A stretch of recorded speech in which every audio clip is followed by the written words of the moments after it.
The world keeps evolving. The times keep changing. The new generation of technology. The new generation of information. They bring the future before us. Institut Teknologi Sepuluh Nopember, a place where the spirit of heroism underlies the new generation to research and innovate in technology. The University of Heroes, ITS. ITS is one of the best science and technology universities in Indonesia, which was founded by Dr. Angga in 1957.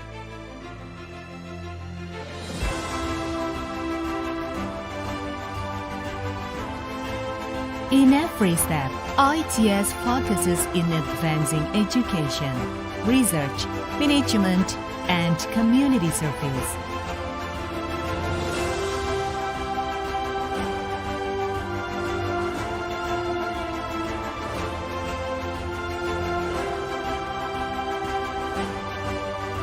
As an incorporated public university, ITS has been able to manage autonomously the policy of academics, organizations, finance, students' affairs, human resources, facilities, operational, and infrastructure.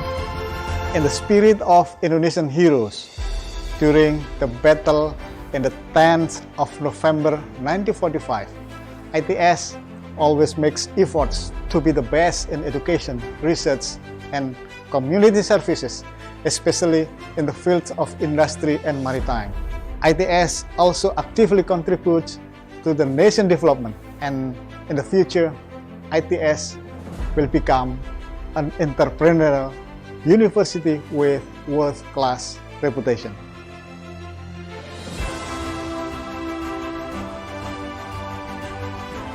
ITS has many achievements. Both national and international achievements prove that ITS keeps growing and gives the best contribution to the nation of Indonesia.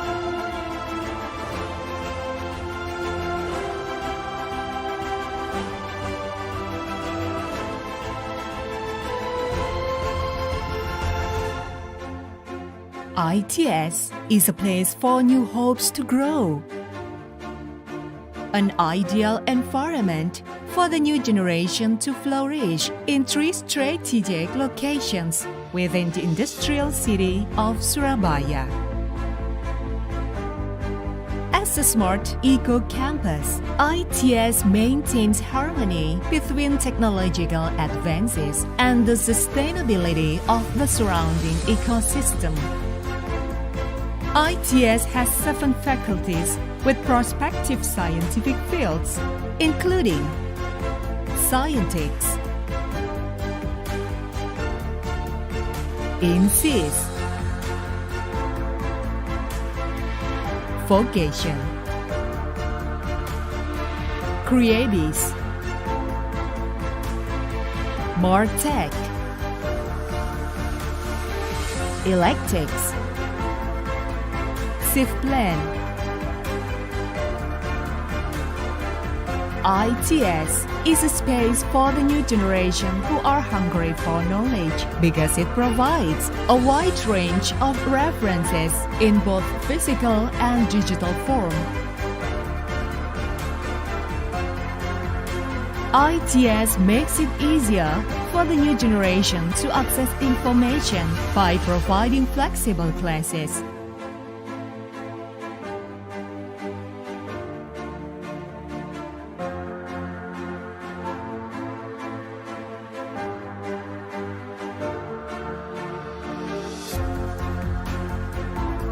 ITS keeps moving forward in facing future challenges by providing the best facilities for the new generation's activities. The facilities support both spiritual and physical needs.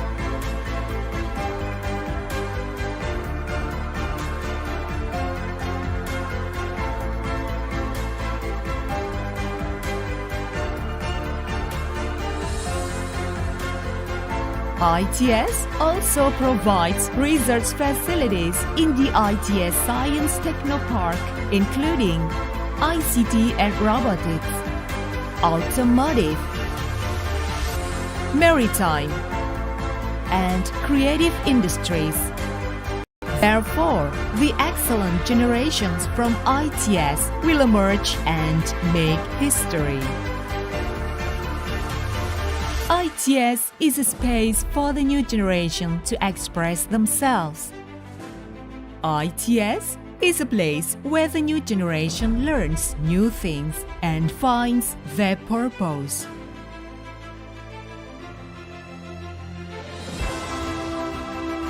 ITS has become a place where the new generations that carry the future will be born. ITS is a campus of science and technology, which focuses on the research and innovation, presenting technology for prosperity. With a spirit of heroism, ITS brings the future before us. ITS, the University of Heroes.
ITS juga tetap memperhatikan kelestarian budayanya loh. Salah satunya lewat PTK ini. Gak hanya tari tradisional, tapi teman-teman juga bisa mempelajari karawitan dan modern dance. Yes, masih banyak hal yang menarik loh di ITS. ITS juga berkomitmen untuk jadi perguruan tinggi riset berkelas internasional. Gak heran, banyak banget pusat kajian yang ada di ITS.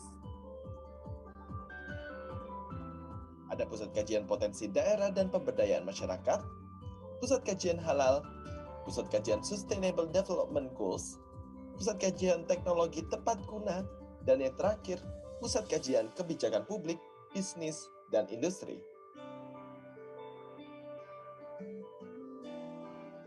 Ini dia tempat paling nyaman untuk diskusi dan belajar bareng teman-teman. Selamat datang di Coworking Space ITS. Gak hanya itu, di sini ada berbagai spot menarik buat teman-teman yang suka dengan tempat yang Instagramable. Hi everyone! Hai. Selamat datang di Kampus ITS. Selamat datang di Kampus ITS. Selamat datang ke ITS. Sekarang kita sedang menaiki iCar, self-driving car, yang merupakan bukti nyata ITS dalam mengembangkan riset dan teknologi. Gimana? Keren banget kan?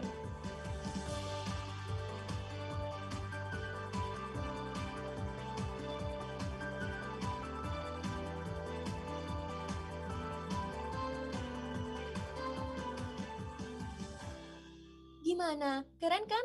ITS ini juga banyak mempelopori penelitian, pengembangan, dan pendidikan dalam bidang robotika loh. Makanya, ITS sering banget menjuarai kontes robot nasional dan internasional.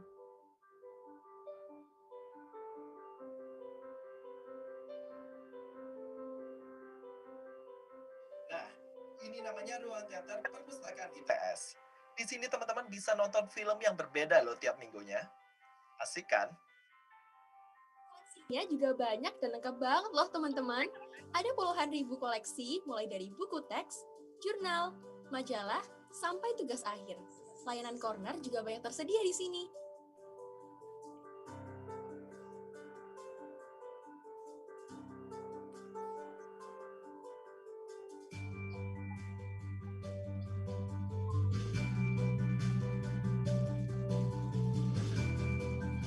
Oh iya nih, kalian juga gak perlu bingung mau ngerjain tugas di mana, karena ITS punya banyak banget spot yang nyaman. Salah satunya coworking space ini. Tenang aja, ada wifi-nya kok. ITS juga peduli terhadap mahasiswanya loh.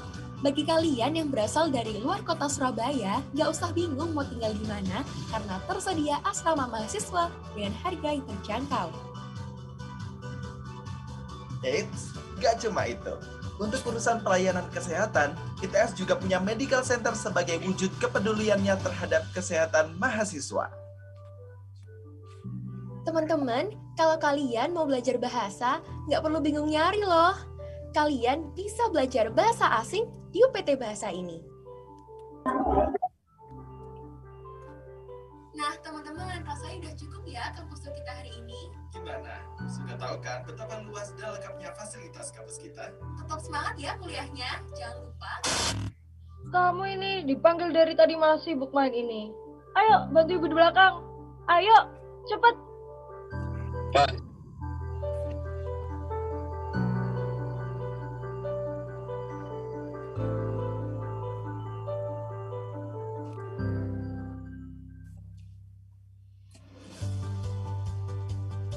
Bu, kampus ITS keren banget loh ternyata.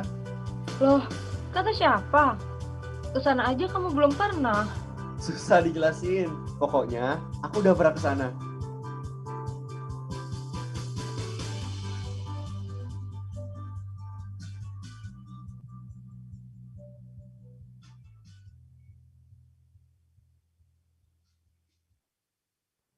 There's a famous saying that to think creatively is all about to think outside the box. At KreaBiz, there is no box. We believe that consistency is no longer enough to do business in this competitive digital age.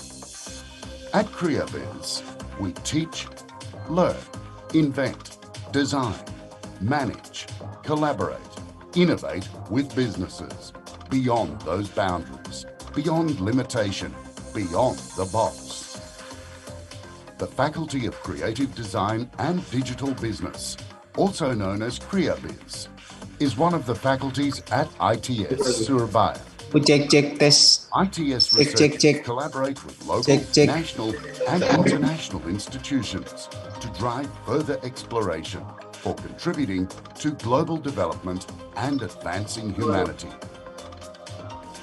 KreaBiz is settled on a credible and sustainable innovative ecosystem.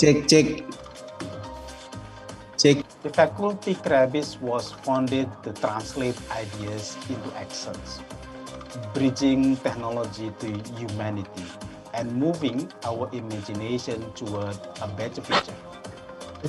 We seize a different creative perspectives and approach to solve the problem, to be a solutions, and to improve as we design, build, and manage. Industrial design is an integrated approach which combines aesthetics, ergonomics, sustainability, manufacturing, and mechanics to solve product-related problems. Our digital laboratory is oriented to integrate digital technology and design process for the creation of new and innovative products. Meanwhile, in the Proto Model Laboratory, we explore materials, prototyping using modern and digital technology and engineering in the early stage production to be tested. We believe in a principle that great design in interior space will improve quality of life. These spaces should be aesthetic, functional, safe, comfortable, and sustainable. Our lab expertise in the optimization of space performance in buildings, the development of spatial-themed extended reality technology, building information modeling-based interior design, and intelligent technology practice. Visual is one of the most powerful mediums to communicating ideas. Visual communication works transcend beyond words and language, directly breach human cognitive processes by controlling color, symbols, images, or even movement. We have now reached the point where the power of technology touches every corner in everyday life. We acknowledge the need for future managers, leaders, and professionals who can manage this power. We prepare future business leaders to organize, analyze, direct, and evaluate various business operations with an effective strategy and fundamental knowledge of business, entrepreneurship, marketing, and human resource management. We apply critical thinking, science, and technology to discuss what best solution to give in the global business environment.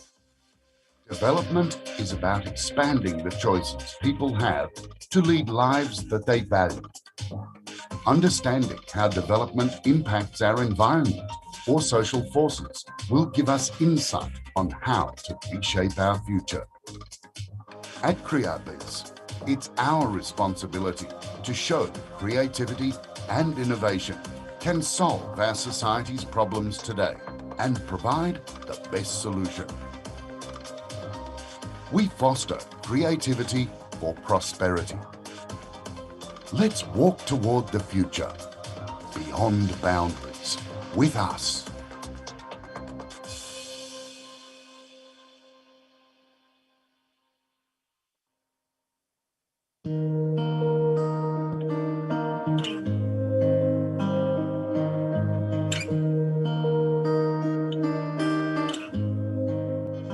Business Management, established in 2011 as one of bachelor programs at Institut Teknologi Sepuluh Nopember, Surabaya.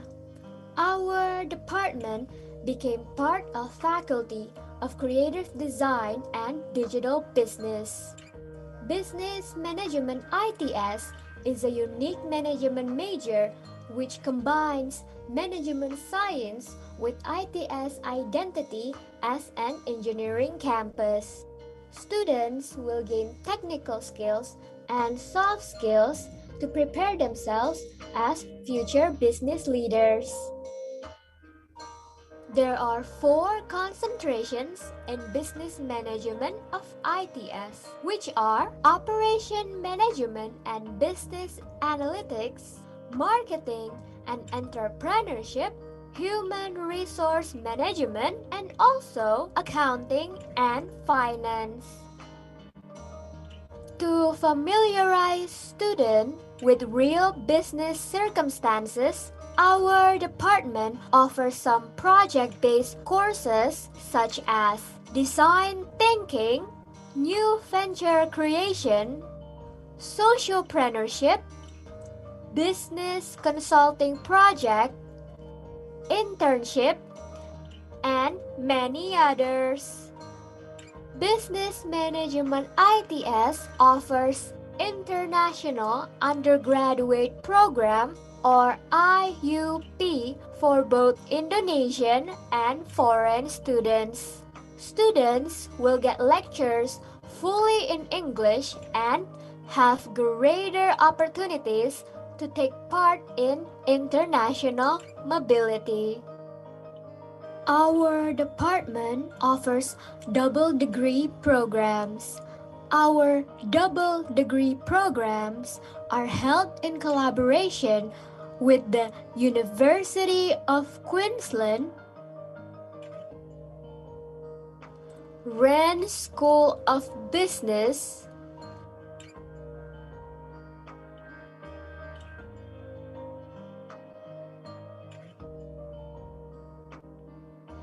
and Vives University of Applied Sciences.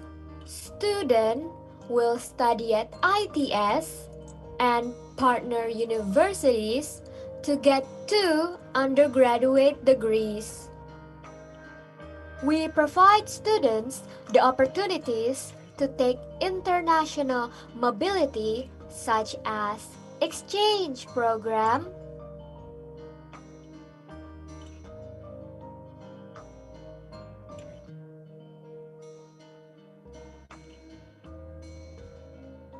short course programs,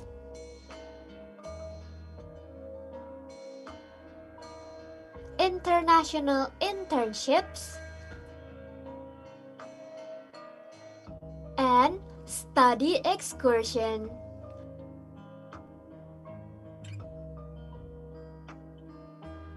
Foreign students are welcome to our department to experience study life in ITS.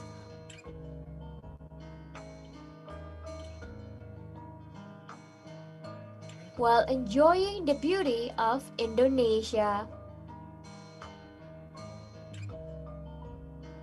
To support those activities, Business Management ITS has several international partners.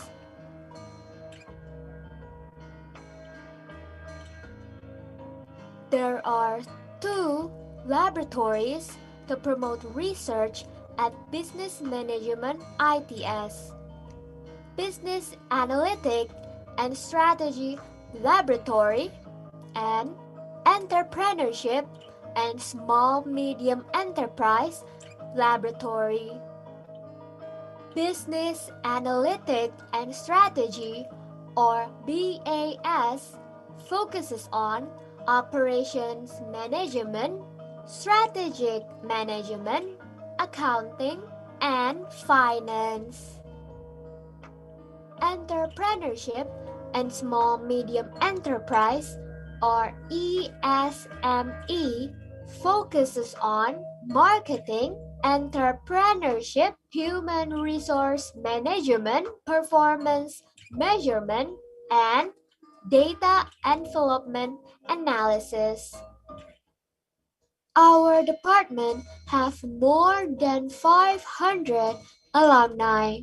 They work at different fields and industries such as banking and finance, national and multinational companies, government institutions, and even became an entrepreneur.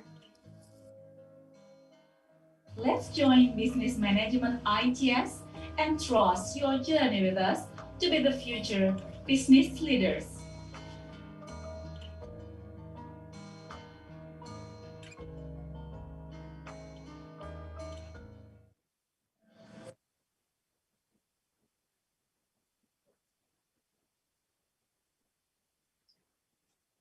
Good morning, ladies and gentlemen. May I have your attention, please, before starting today's event. Please allow us to announce some protocols of this conference. Please kindly adjust your name or ID screen using the format your name _ name of institution or public. During the video conference, we kindly ask all participants to turn on the mute mode or turn off the audio, and only turn on the audio when MC or moderator give the permission. We would like to recommend all participants to adjust the seat position comfortably and prevent the backlight effect. Please ensure your network has a stable internet connection for your convenience during the event. And we recommend all participants to use a headset or earphones for clear and better sound. And for the last, in addition, we kindly ask all participants to fill the online attendance and feedback click through the link provided in the chat room at the middle of the session. And you can also use raise hand feature and chat room if you have any question on Q&A session. And before we proceed the program today, we would like to express our sincere gratitude to Distinguished in Faculty of Creative Design and Digital Business ITS, Dr. Imam Baihaki. Distinguished keynote speaker, Mr. Tantowi Yahya, Indonesian Embassy to New Zealand, Samoa, and Tonga. Associate Professor Dr. Yingyot Kiara Futi from Mahidol University International College, Thailand. And Professor James Stanworth from National Cheng University, Taiwan. Distinguished Head of East Java Industry and Trade Office, Dr. Dajat Irawan, and also authors, participants, ladies and gentlemen.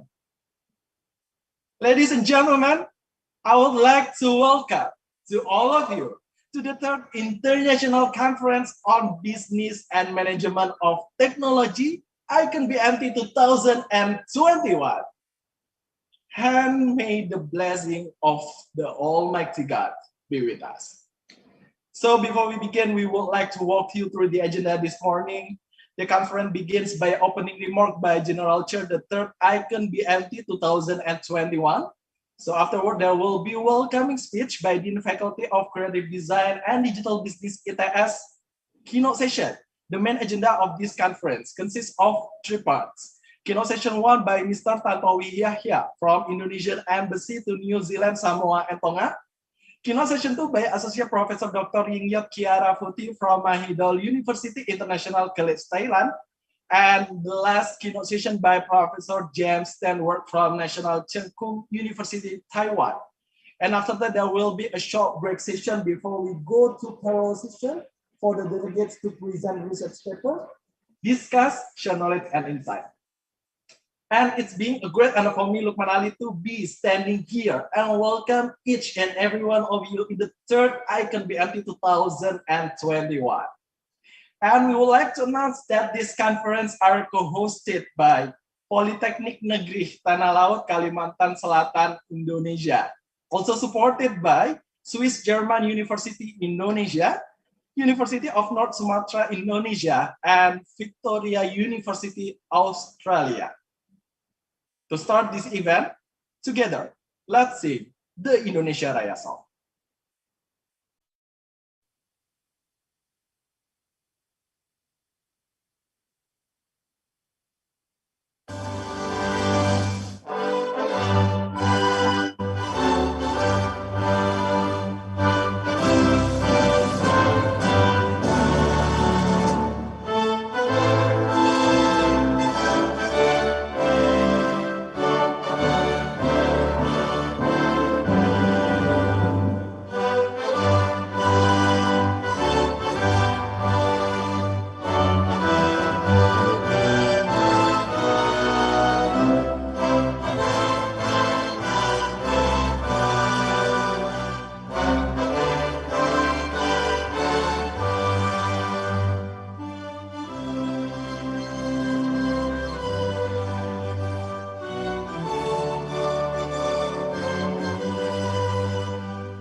Well, distinguished speaker, participant, delegates, ladies and gentlemen, as our welcoming greetings, we would like to present to you a traditional welcome dance choreograph to symbolize our dedication to welcome the guests as a way to show hospitality and respect. It is performed in a special dance called Jejer Gandrung Banyuwangi. So please welcome, this is Jejer Gandrung Banyuwangi dance by Komunitas Kuwu.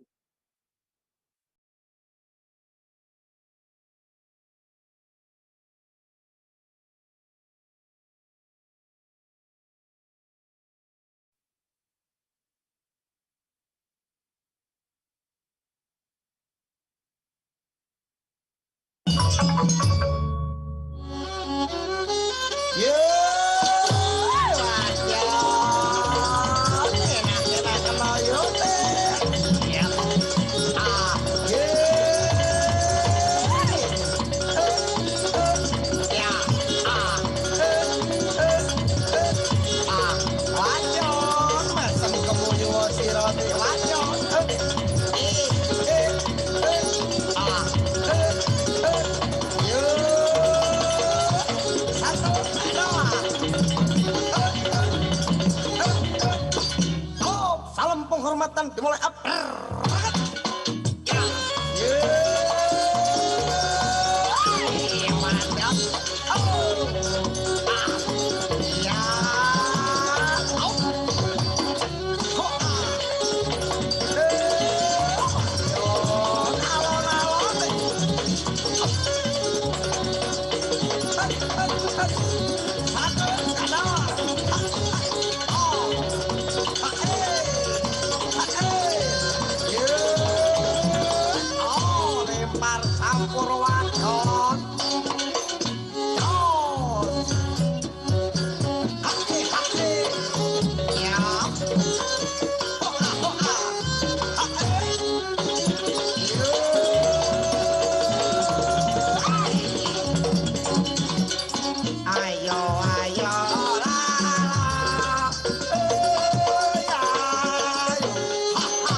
Kang nomor 1 ben tekon daung sar kawung unak termeno angkat sampur dimulai.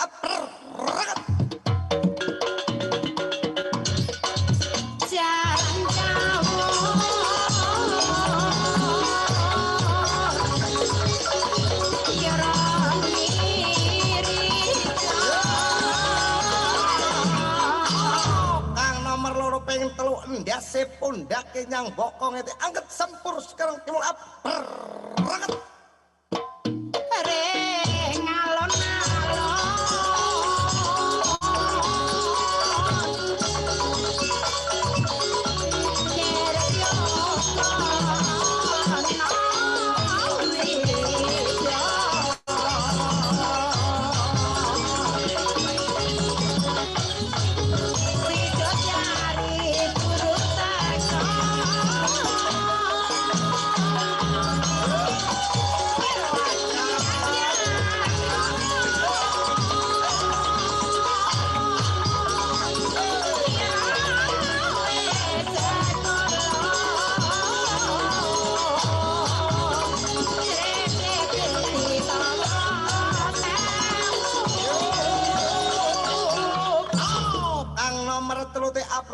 Nyepak dan angkat sempur timur aper.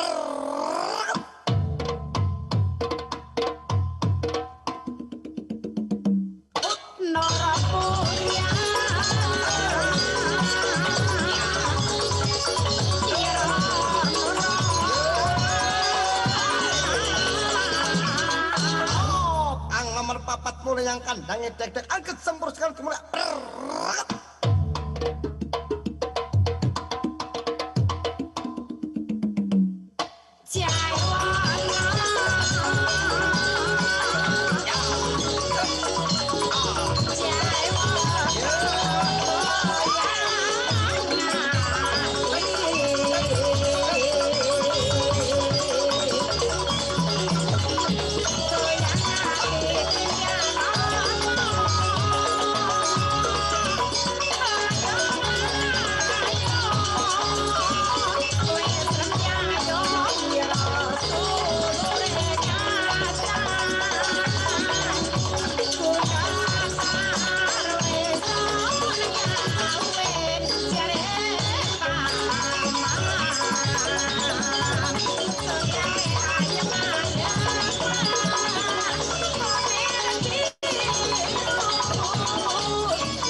from komunitas Kumba Jejer Gandrung Banyuwangi Dance. Wow. So distinguished guests, ladies and gentlemen, without further ado, we would like to invite the General Chair, Dr. IConBMT, to give the opening remark. It is now my deep pleasure to introduce her, Dr. Janti Gunawan from ITS Indonesia. To Dr. Janti Gunawan, the floor is yours. Thank you. Yeah. Thank you, Lukman. Can you hear me quickly? Yes. Okay. Yeah. Good morning, everyone, and good afternoon for colleague in a certain part of the hemisphere.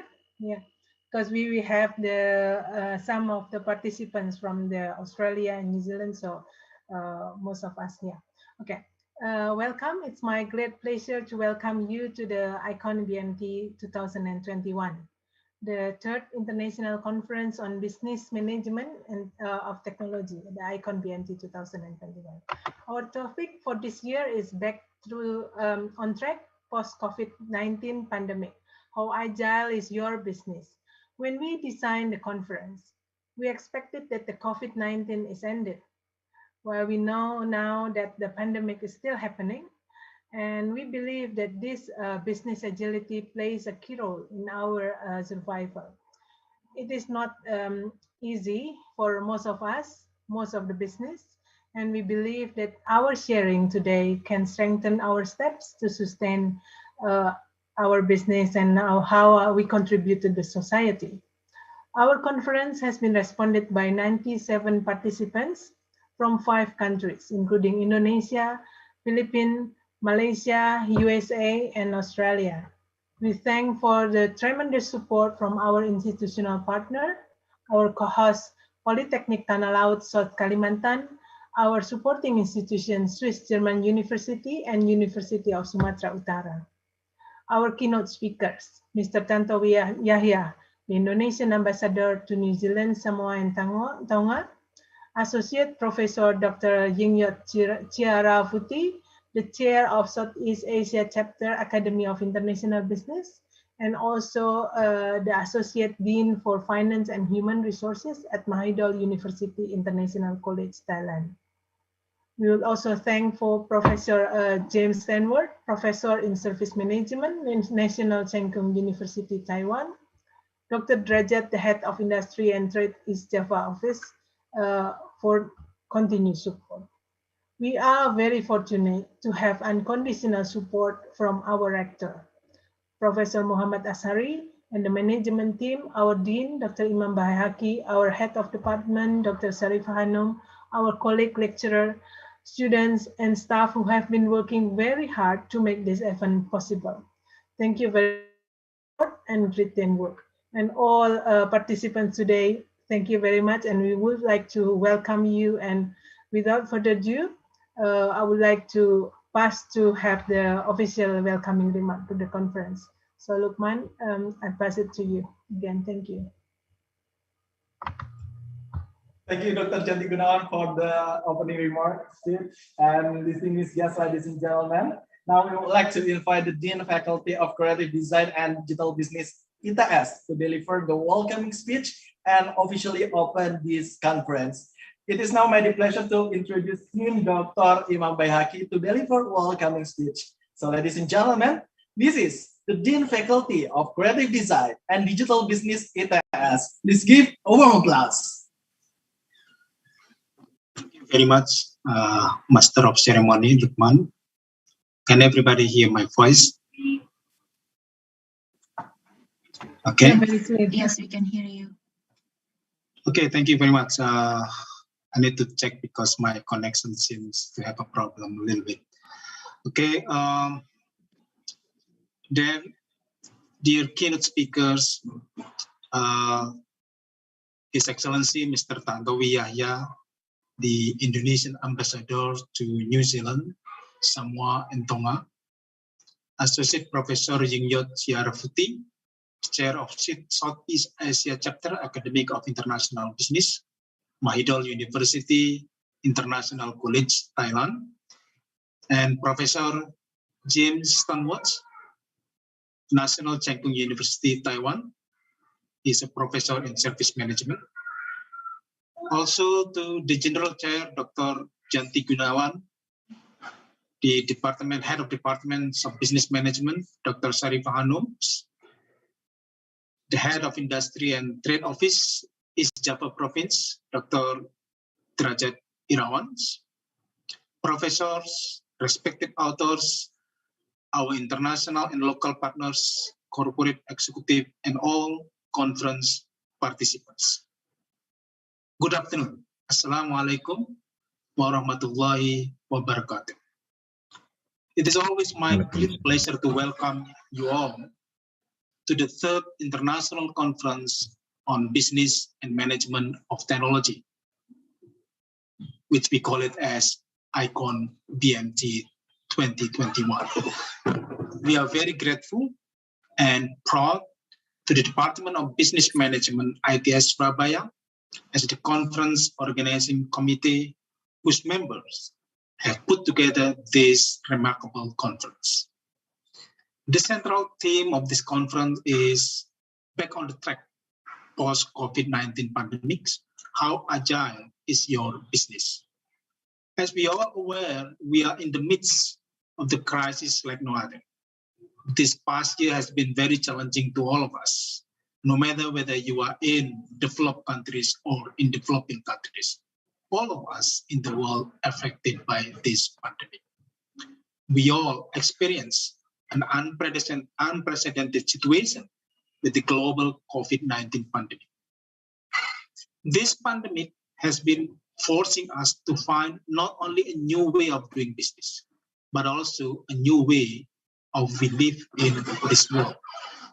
This crisis has been posing us to tremendous threats and challenges, but also we see many has turned this situation into hopeful sign. So in this conference, we would like to discuss this issue and learn from three respected keynote speakers, Mr. Tantowi Yahya, Associate Professor Yingyot Siarafuti, and Professor Jim Stanworth. We look forward to hearing your discussion and learning from your insights.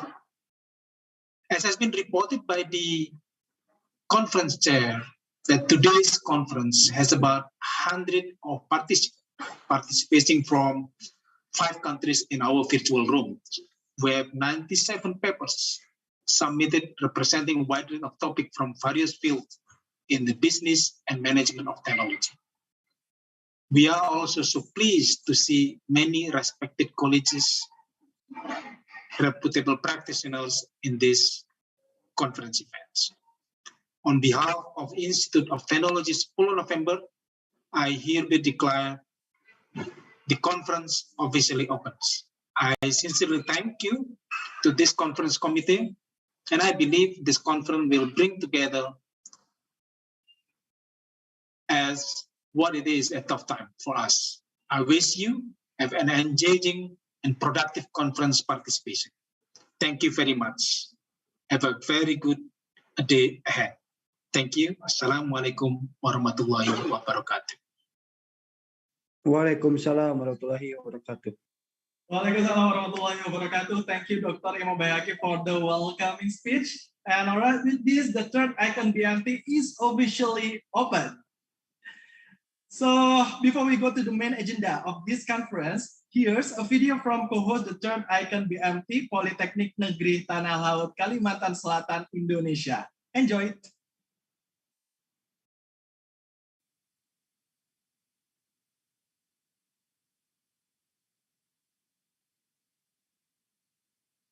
Bismillahirrahmanirrahim. Yarfa'illahu alladhina amanu minkum walladhina utul ilma darajat. Allah meninggikan beberapa derajat orang yang beriman dan berilmu pengetahuan. Assalamualaikum warahmatullahi wabarakatuh. On behalf of Politeknik Negeri Tanah Laut, I am Dr. Mufrida Zain, SAG MPD, as the Director of Politeknik Negeri Tanah Laut.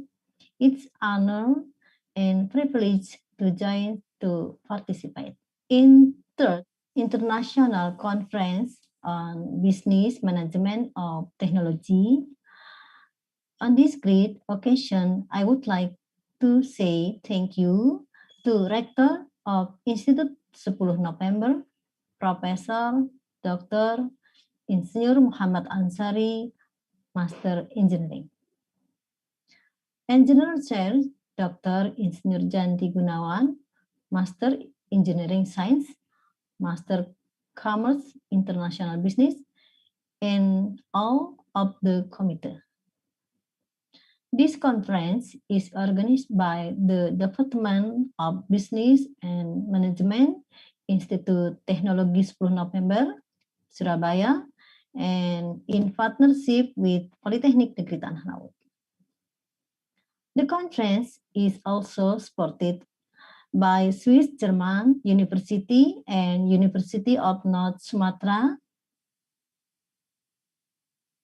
The theme of this year's conference is Back to on Track post COVID-19 pandemic.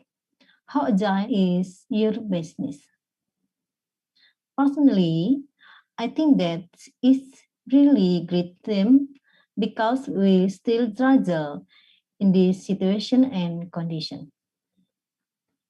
I am pleased to welcome you, and I am grateful to the keynote speaker who have come to share their knowledge on this conference. First of all, Mr. Tantowi Yahya, Indonesian Ambassador to New Zealand, Samoa, and Tonga. Then, Associate Professor Dr. Yingyut Sirafati, Chair of Southeast Asia Chapter, Academy of International Business, Mahidol University International College, Thailand.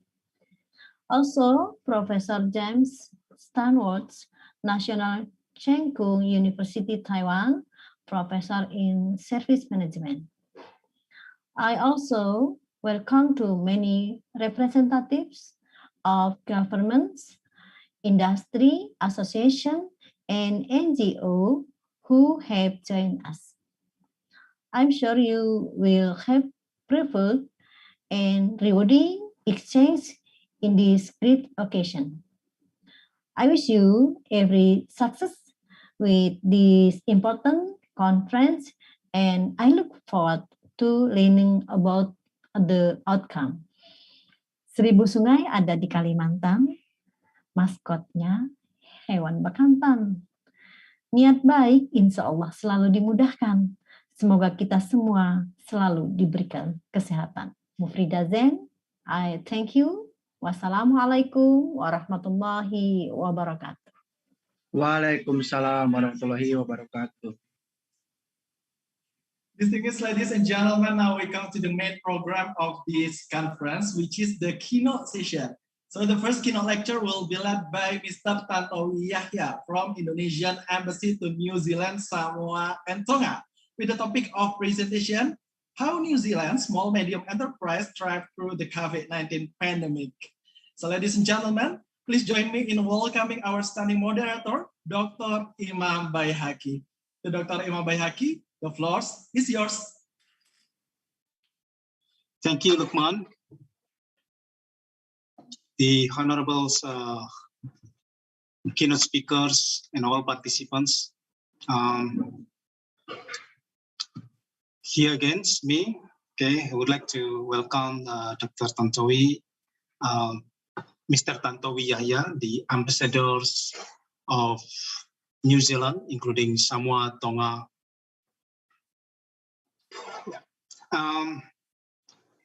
Sorry, there is a little problem with my computers. Okay. So before we proceed, I would like to read the curriculum vitae of Mr. Tantowi Yahya.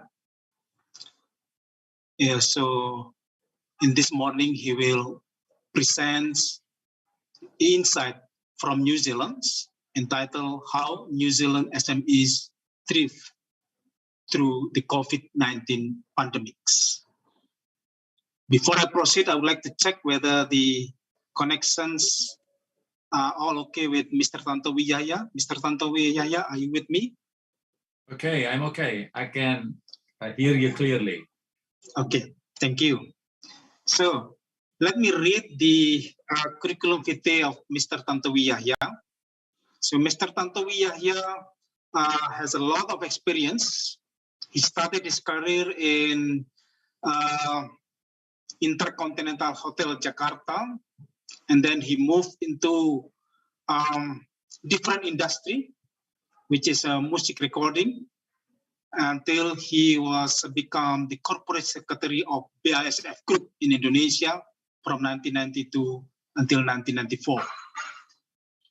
He has also a lot of experience in music and TV host industry.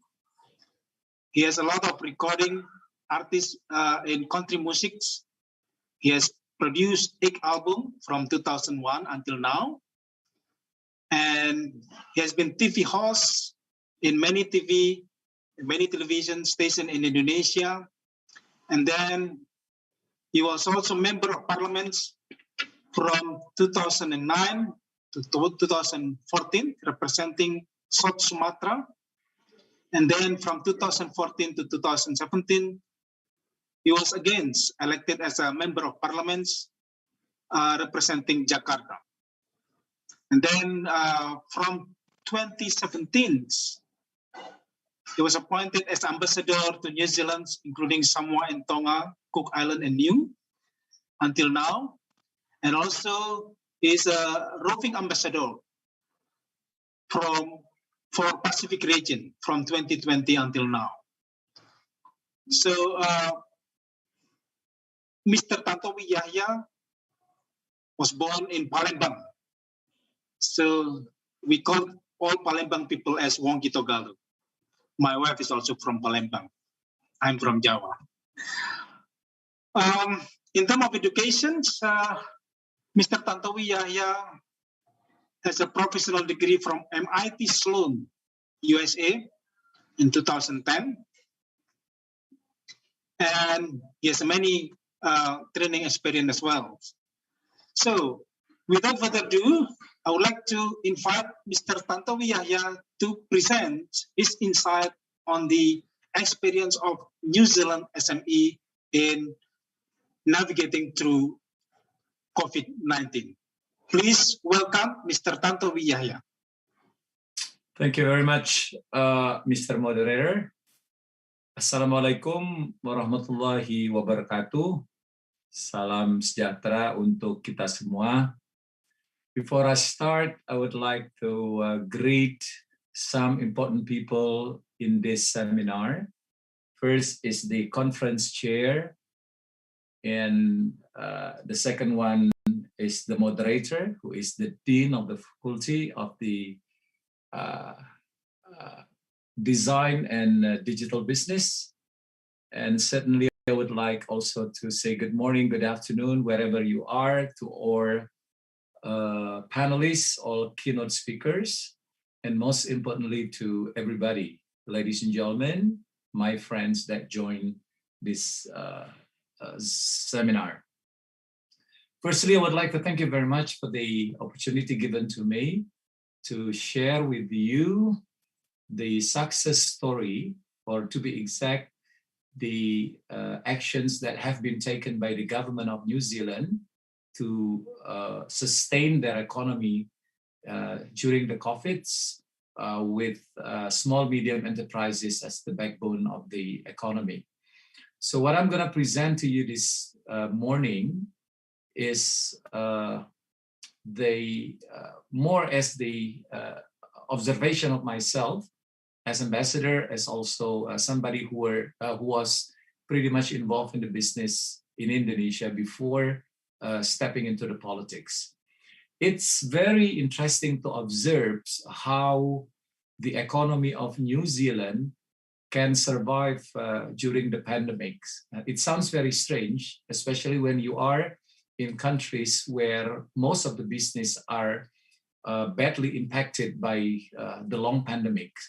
But in New Zealand, they make a comeback in a very short time, one of which due to the very strong small medium enterprises that, like I said earlier, has been the backbone of the economy of this country. Now, to make my presentations efficient, I have provided some slides for us to share, and I would like to ask my staff to start screening the slides. So the topic that has been given to me to share with you is how New Zealand's small medium enterprises thrive during COVID-19 pandemic. Yeah, next. I would like to begin with interesting facts. 97% of the industries in New Zealand are small, medium, and enterprises. So this is very much different from those in other countries, for instance, like America, China, and including Indonesia, where small, medium enterprises have not been too dominant compared to what happens here in New Zealand. More than 1 million, or represent 42.6 or almost 43% of workers in this country are working for SMEs, SMEs. And then the small medium enterprises company contributes 28% of the GDP of this country. There are more than 460,000 SMEs in New Zealand, and 850 new SMEs are born every month. And SMEs developments are coordinated by Minister of Small Business under Ministry of Business, Innovation and Employment.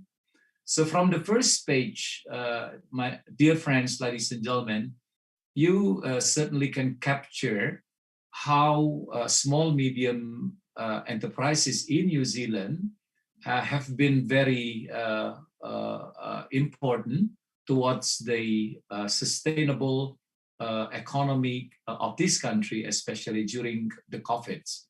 From the first page, you also can learn how the government of this country gives support as maximum as they can, knowing that almost 100% of the companies in these countries are actually as small, medium enterprises.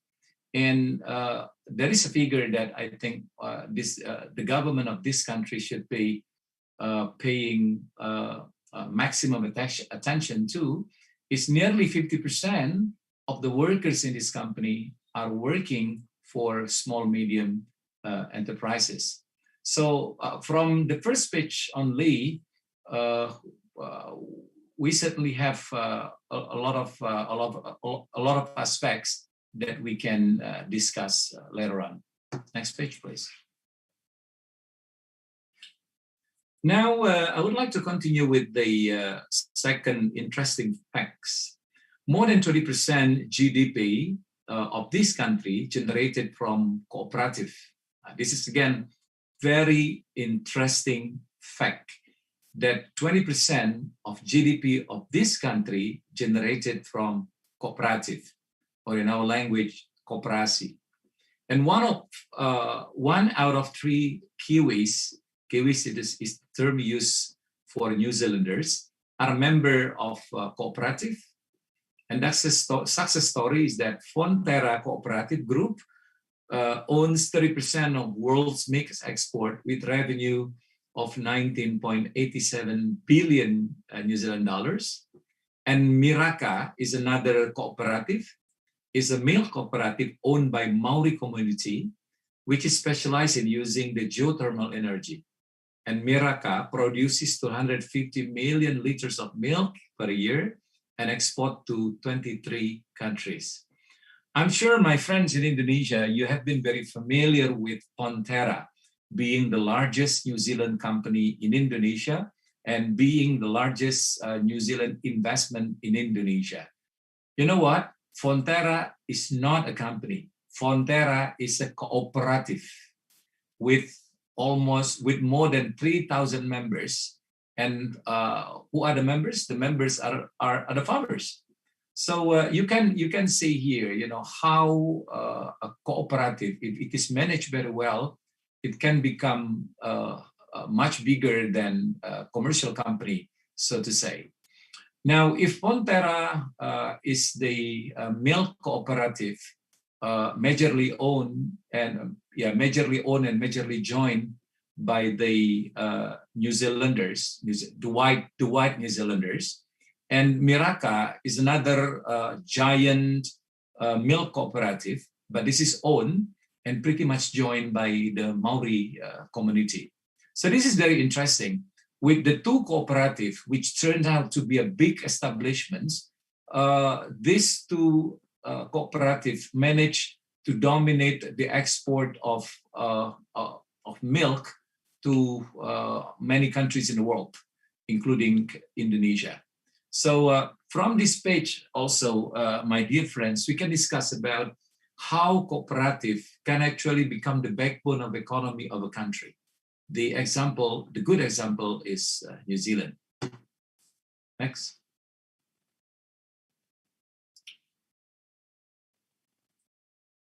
Now, what does the government support for small, medium enterprises? First, they provide supportive business environment. Second, they provide online infrastructures network. I would like to mention 4 of those because these are the major ones. First is the business.gov.nz. The second is regional business partner. The third is Callahan Innovations. And the fourth one is New Zealand business numbers. And the third support that the government is offering is creating Go Digital program for SMEs digital journey and Connect Smart. So from this, my dear friends, you can learn that how this country relies a lot on digital business, on IT, on digital. So when we talk about digital economy, they have been doing that for many, many years, including their support to small, medium enterprises, because they know certainly that their biggest market is the world. So all companies here in New Zealand are aiming at export markets, because the country itself is a very small country. It's a country with only 5 million people, with a huge produce of agriculture and also dairy. So their target is, like I said earlier, is the world. Now, to reach the world, they depend a lot on digital. Next. So we proceed now to the next page, which is the continuations of the previous page, which is the government support for small, medium enterprises. If the first page was upstream, and this is the downstream. The first one is the encourages small, medium enterprises to participate in international trade. New Zealand has been involved with some quite a number of trade agreement. So in terms of free trade agreement, New Zealand has EU chair, and then Australia, ASEAN, New Zealand free trade agreement, and then they have also agreement with Hong Kong, and then they have FTA with China, and then they have FTA with Korea, and then ongoing negotiations of RCEP, or regional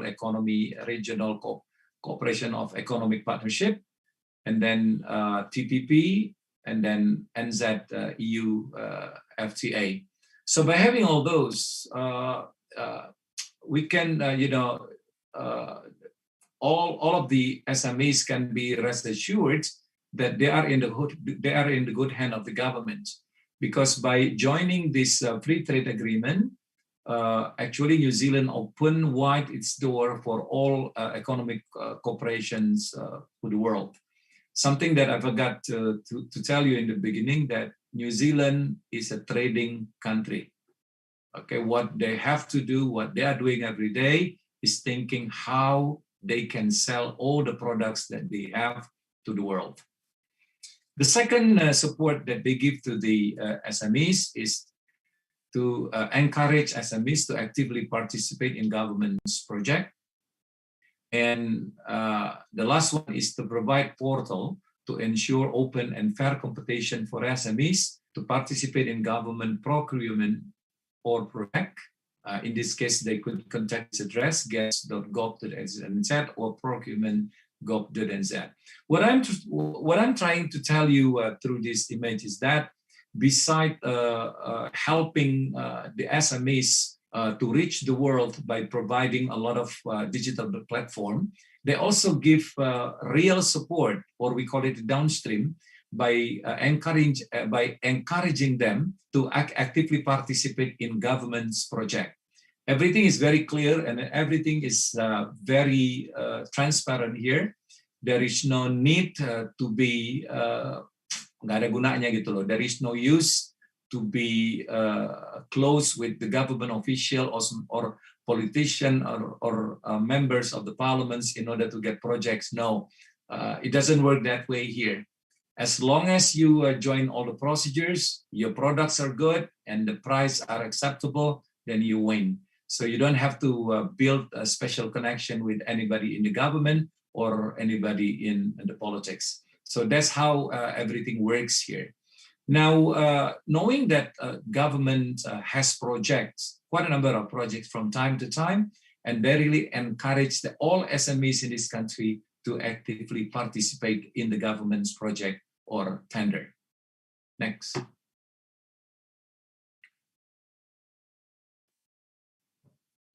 Now, tourism.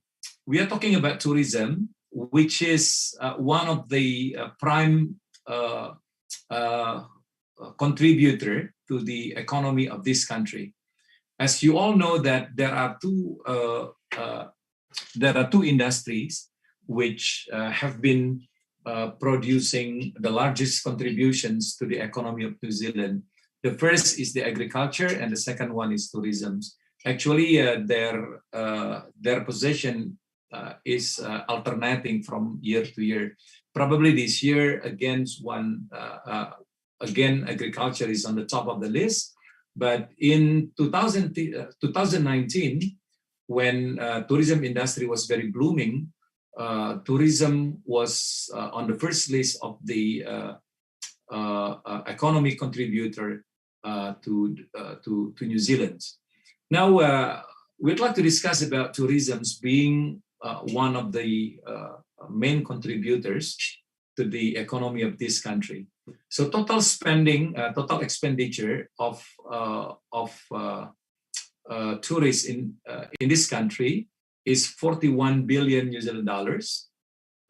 International presents 17 billion and domestic is 24 billion. It's very interesting figure, right? So the domestic tourists contributes a lot more than international tourists. So this is the fact that shows you, despite of the borders being closed for more than a year, which means that no international tourist is entering New Zealand from March last year, but the tourism industry still survives. The answer, what is the answer? The answer is that the contribution of the domestic tourists is a lot more than that of international tourists. In terms of employment, tourism industry employs as many as 393,000 persons, or represents about 14.4% from the total workforce. So it's quite huge, And then the government earnings from tourism industry 20.4% towards the total export value, or contributions of 3.8 billion in tax income. So it's quite big, right? And the percentage to GDP is 27.4 billion New Zealand dollars, or equivalent to 9.8% from the total GDP, surpassing the agriculture GDP earning of 6.67%. Next.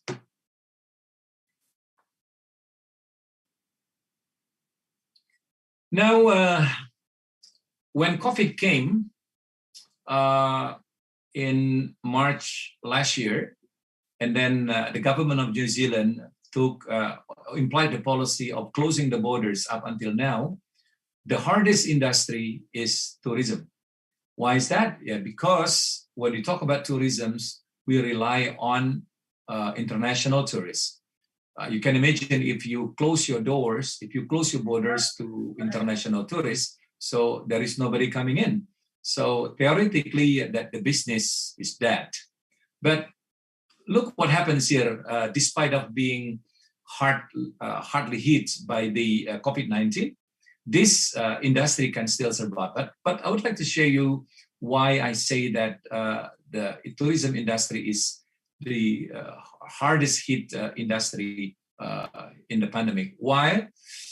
1,619 businesses of the industry have to undergo downsizing, and then 27% of the industry hibernates, 6% pivoting to other business, 18% in the brink of bankruptcy, and then 37% did lay off, and 9% selling asset. So this is what happens in the first months of COVID pandemic here in New Zealand. The figure is very sad, and the figure is very discouraging. Like you know, almost 30% of the industry hibernated, yeah, and then almost 1,700 businesses of the industry have to undergo downsizing. So this is the figure, right? Now, let's go to the next page to see what happens.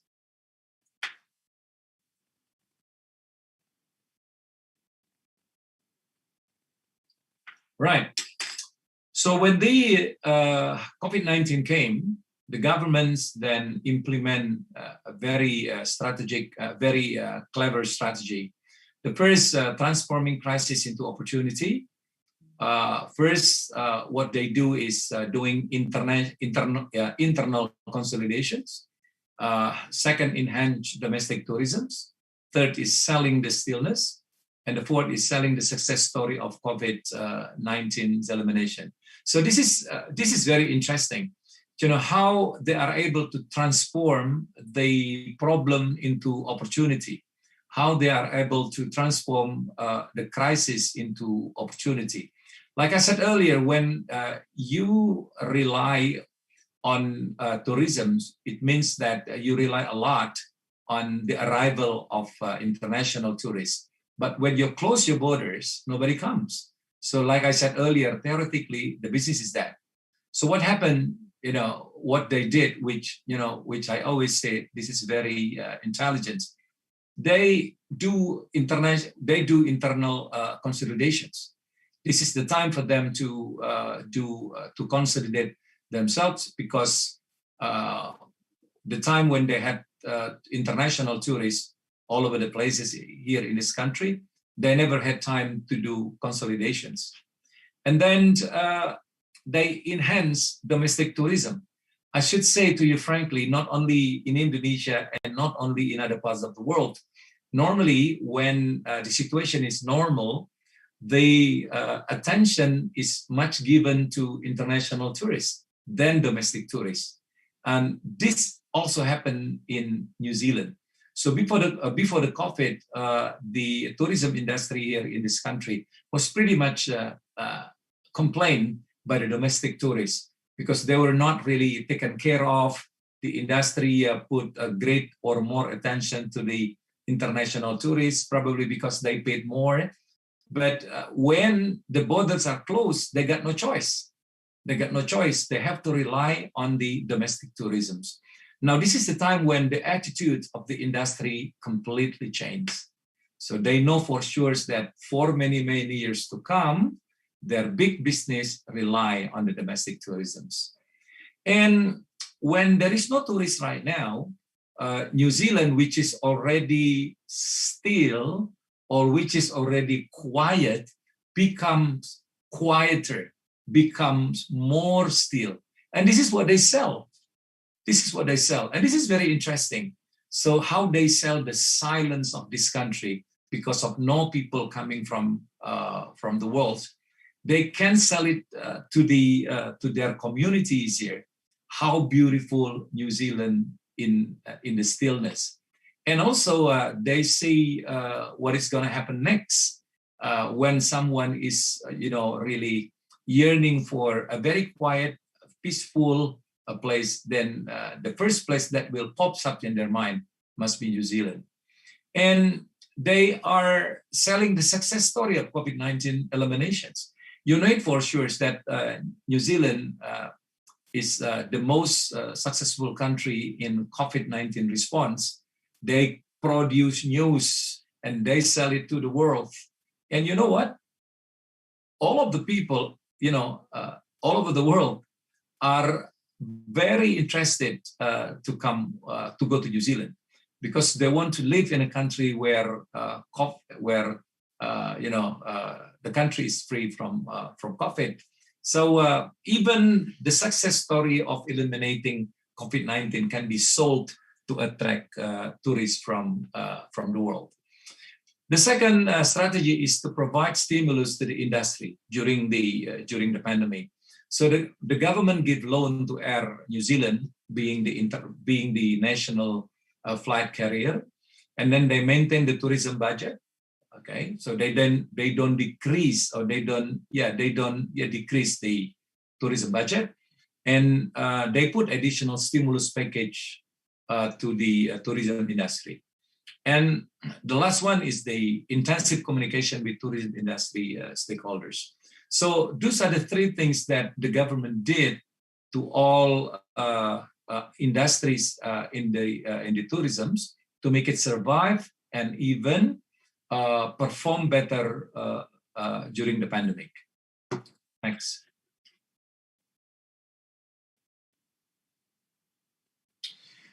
I would like to share with you the subsidy given by the government during the pandemic, especially to the small, medium enterprises. So during the pandemic, when they did lockdown on March for 6 weeks or 1.5 months, they give wage subsidy both to the full-time workers and also to the part-time workers. So it's not bad. So they give subsidy of 70% of their salary, and then they lower the interest rate of the companies impacted by the COVID, and then they give stimulus in terms of tax refunds for all small medium enterprises that experience losses due to COVID, and then they give loan for small business with small interest, and they allow business to place their existing debts on hold for up to 7 months to help them start trading normally again. So this is what they did to all the small medium enterprises that are dealing with the tourism industry. So they know it for sure. Those companies are impacted by COVID-19, and they give subsidy for 6 months. Next.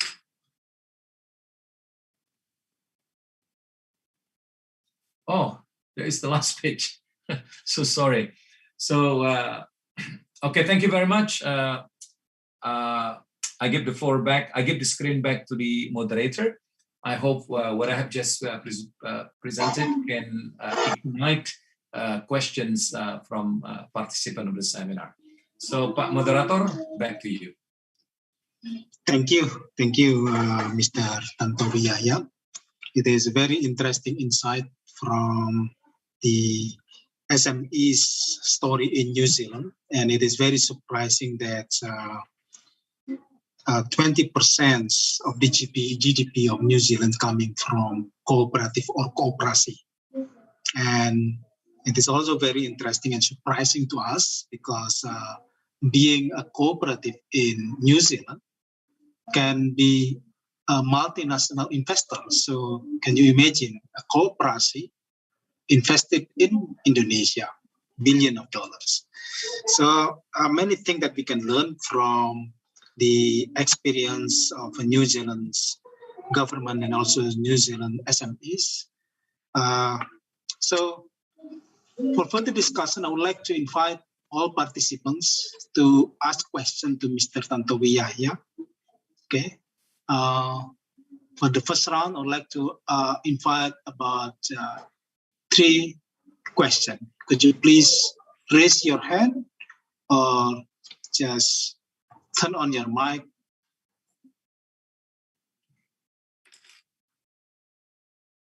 Okay, I got one question here, Mr. Tantowi, from Idewamade Adi from Bali. He is from Bali. Okay, I think he will learn. He would like to learn about the tourism because Bali has been affected tremendously by this COVID-19.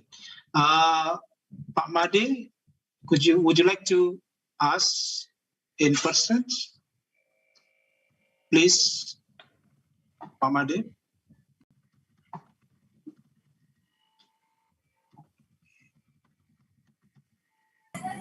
Hello. Yes. Yeah. The voice.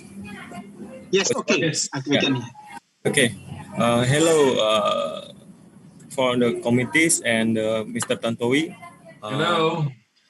My name is Dewadi. You can call me Dewaji. I'm from Bali. Currently, I'm a PhD student of UniKL, Malaysia. I want to ask about the cooperative. I'm interested in the cooperative because now my research is about microfinance.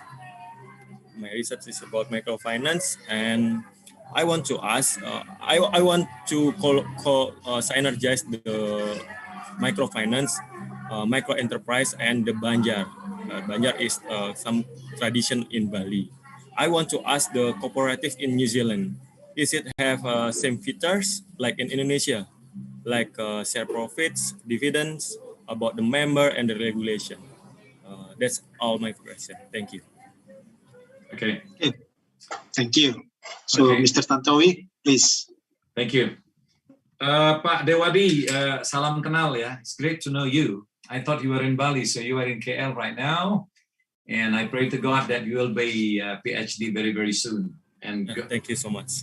And go back to Bali and develop the Bali, right? Develop the cooperative. Thank you very much. So, yes, cooperative has been a very interesting subject to discuss here in New Zealand. You know, when I came here 4 years ago, I was very surprised to learn that cooperative has been the backbone of the economy of this country. And unless you are here, you will never know that. People always believe that New Zealand is one of the countries in the world that just implement the normal economic systems. But when you are here, you will learn that almost 90% of all the business in this country are members of cooperative. And it's free to build or establish cooperative here. So you don't have to join a big cooperative which already exists in the market. You don't have to join, right? Even you, if you can convince some friends, you can establish your own cooperative. So this is a free country. Everybody is allowed to establish or to found cooperatives, and you are also very free to join any cooperatives that you want, and you can quit from those cooperatives the moment you think that they are not professional and they are not profitable. But despite of the freedom given by the government to either establish cooperatives or join cooperatives, only small number of cooperatives survived, and two of which are Fonterra and Miraka. All right. So China is expanding their business everywhere, including in New Zealand. So they are investing a big amount of money for agriculture and also for dairy, and then they establish a cooperative here. But sadly, no one joined. So it is not a successful project, so to say. So when it comes to cooperative for milk, then we talk only two big names, yeah, Fonterra and Miraka. Miraka is for the Maori. Now, answering your question on how they run cooperative, it's exactly the same. So they recruit members, all right, and then the members are given share. They are given share, and how many shares that a member can get is very much depends on the level of the output of their industry. So the bigger output of your farm, in this case milk, then you will get more shares. So I think the system is very is very fair, knowing that in certain countries sometimes a member is not even involved in that business, but they can dominate the ownerships of the share, so they can have a many share without being involved in this industry. Now, in New Zealand, Canada, when you are a member of a milk cooperative, first you have to be a farmer, you have a productions, and you have to buy shares. And the number of shares that you buy, again, is depending on the level of the output of your milk productions. Now, by having a share, of course, you get dividend every year. Okay, so dividend is distributed every 3 months, every 6 months, or every 12 months. So it depends. Yeah, it depends on the policy of the respective cooperatives. Now, when you are a member of a cooperative, what you have to do is to improve the quality of your products. Nothing else. Marketing, selling is not your job. Okay. So marketing and selling the products at the best possible price of that day is the work of the cooperative. So it's easy. So if I'm a farmer, if I'm a milkman, what I have to do is to improve the quality of my products and also to improve the quantity of my products. And I don't have to sell to anyone else, because every morning the tank from the Fonterra or from the Miraka cooperatives come to your farm and then get the milk from your tank, and then it's digitally recorded, and then you got your payment every month or every week. Much depends on the agreement that you have with your cooperative. And then every 3 months or every 6 months or every 1 year, then you get dividend because you are a member of the cooperative. So to me, it's very profitable. It's very profitable to do a business through cooperative. I hope I answer your question. Yes, thank you so much, Mr. Tantowi. Okay, thank you, Bapak Dewa Adi and also Mr. Tantowi for very interesting discussions. Next one, I would like to invite another question from the participants. I see someone has raised his hand.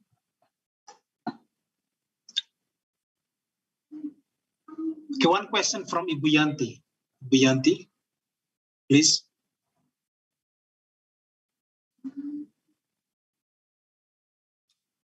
Ibu Yanti, are you still with us?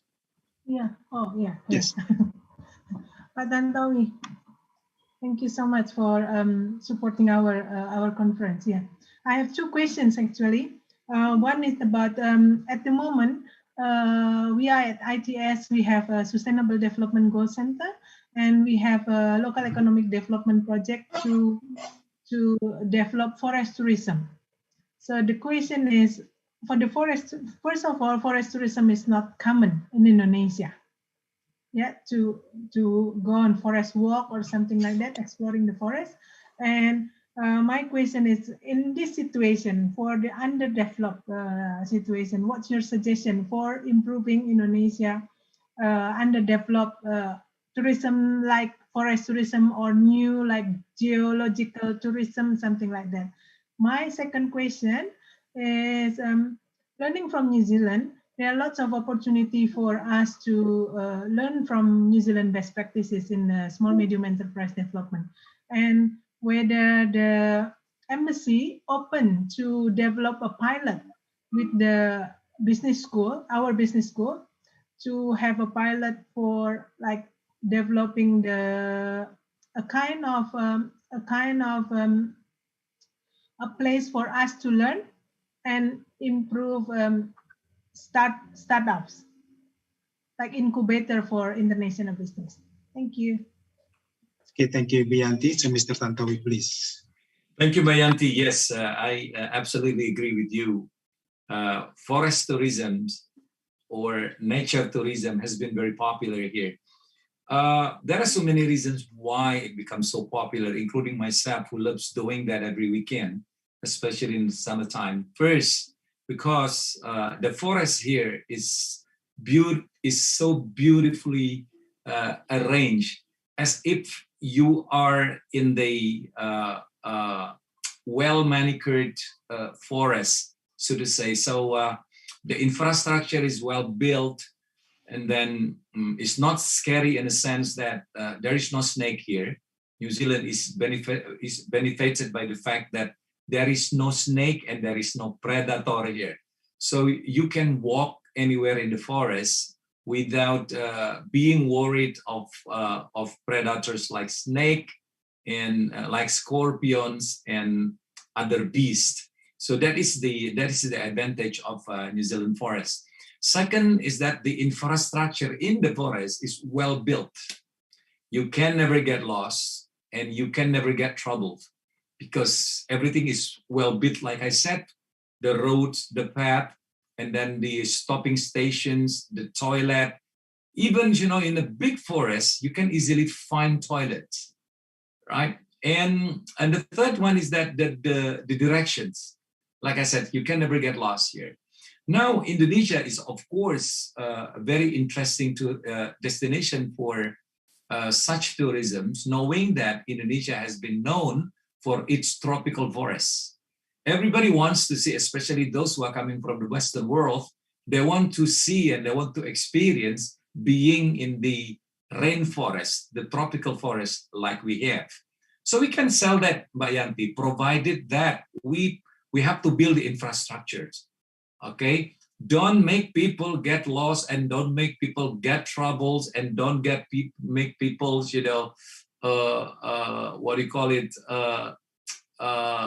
risk their lives, by being in a very strange place. So if I am the authority, I'm thinking of having such tourisms in Kalimantan, for instance. The only place where in the world where people can see orangutan, which is very exotic, and other mammals that we have there. So, like I said, I can imagine that. In terms of rainforest or tropical forest tourism, probably only 2 countries in the world that can provide that.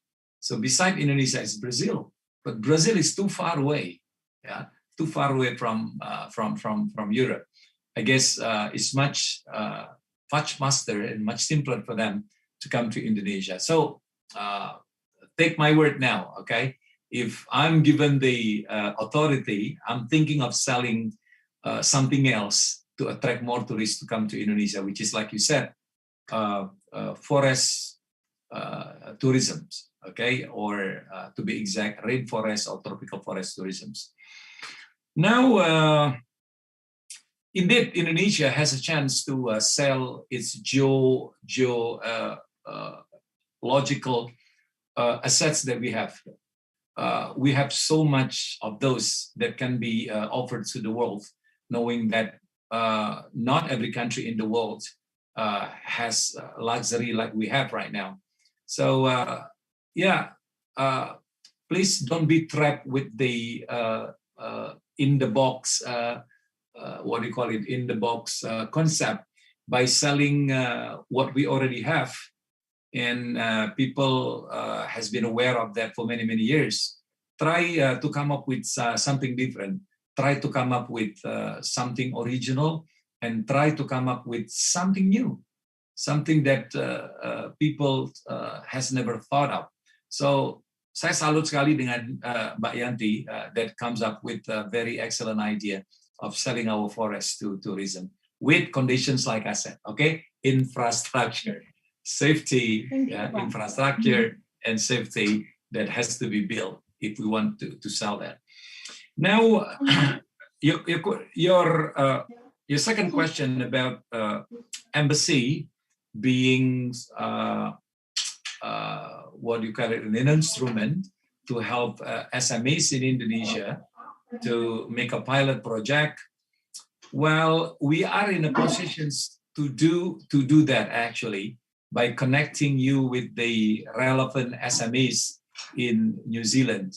We have all the data and we know most of them in personal basis.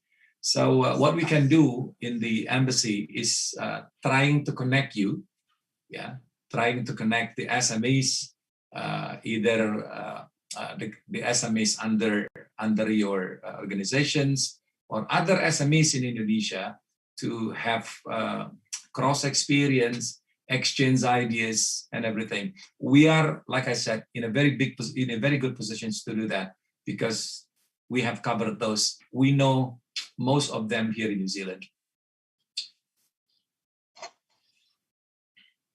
Thank you very much. Thank you very much, Ibu Yanti, and also Pak Tantowi. It is very interesting to sell our rainforest to the world. But number one thing that we need to do is, of course, infrastructure. And I think I agree with Mr. Tantowi that during this pandemic, international border in many border has been closed. So why don't we start building our infrastructure before they are coming into Indonesia? Right. So we have one more question, Pak Tantowi. There are more questions in the chat, but I would like to combine all these questions into two.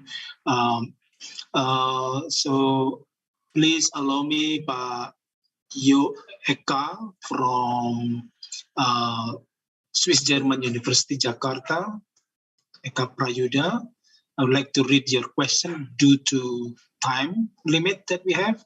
And also a question from Yasmin Mukhtar from Medan. The question is quite similar. From Pak Eka Prayuda, he's asking about cooperatives. So what is the strategy in New Zealand to make the cooperative become economic backbone? So what is the drivers and what is the key success factors? The similar question also from Yasmin Mustar. He said that cooperative is not new in Indonesia. We all know from our primary school we learn about what is cooperative. But so the cooperative, why cooperative is not become so popular in Indonesia? So what do you think the strategy? Do we need to make a special curriculum for youngsters to start cooperative, or how to educate people to be aware of the potential of this cooperative? So that is the question. Thank you. All right, thank you very much. I love all the questions. I cannot mention the name, but I see here Eka Prayuda and also Yasmin from Medan. So like I said earlier, the industry see the benefits of doing business through cooperatives. So they see the facts, they see the proofs, and then they joined. So there is no need of selling anything which is not beneficial to the customers or to the market. You can do promotion as much as you want, but when the market thinks that it is not beneficial, it is not profitable for them, they're not going to join you. Now, what happens here in New Zealand is that the business is very much helped by cooperatives. So they get developed, they become profitable by joining cooperatives. And like I said earlier, it's very free here for you to join any cooperative that you want.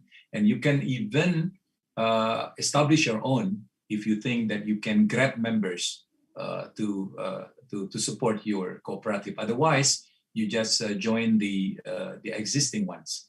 Now, to give you a very easy examples of Fonterra. Fonterra is the milk cooperative, which is joined by more than 3,000 milkmen, farmers in New Zealand. And the numbers keep increasing from time to time. What does it mean? It means that it's profitable for them to do business through cooperative rather than doing the business themselves. So I should say here, when you come to New Zealand, you can hardly find farmers that do business without support of cooperative. All of them are not dealing with the selling of their products because these are the jobs. What they do every day is to develop to improve the quality of the products. They want to make sure that the produce that they have from their farms are top quality, are world quality, because some of those are even exported to the world. So what they do every day is doing research, talk with the experts on how to improve the quality of the milk, how to improve the quality of the meat, and how to improve the quality of the vegetables or other farming products that they have. That is what they are doing. Other than that, that's the job of the cooperative. They never know about how to market their market and then how to market their products. They never know about how to get the credits or to deal with the payments, because that's not their job. That's the job of the cooperatives that they join. So from my perspective, even though I'm not a member, if, logically speaking, yes, it's much better to do business through cooperative. Now, cooperative here, because almost more than 97% of the the industries here work under cooperative. Of course, they are they get attention also from the government. So the government really give maximum support and help to have the cooperatives grow. And something that we have to learn, that's something that we have to know here from New Zealand, that everything is done in transparency. Everything is done in transparent. So there is nothing to hide here. Everything is clear and everything is transparent. And like I said earlier, it's a free country. You can join any cooperative that you want. You can quit when you think that it's no longer profitable, and you can establish your own when you believe that you can grab members. Yes, Pak, back to you. Thank you. Okay. So I haven't answered the vital question. In fact, it's about is the cooperative system in New Zealand, can this cooperative success in New Zealand be implemented in Indonesia? Of course we can. We are called the Negara Koperasi is Indonesia. So we are the country of cooperative. But sadly speaking, we don't perform it well. So there are so many association or organization which call themselves cooperative organizations, but sadly speaking, some of the members are not even the people that do the business. Okay, so it's very sad to know that some of the cooperatives have been used for other purposes. Okay, rather than the purpose that it should do. But I'm not talking to Frank in this case, but I think you know what I'm saying. But if a cooperative is built based on the purpose, and for the benefit of the members, I think we can replicate the success of the cooperatives in New Zealand, in Indonesia.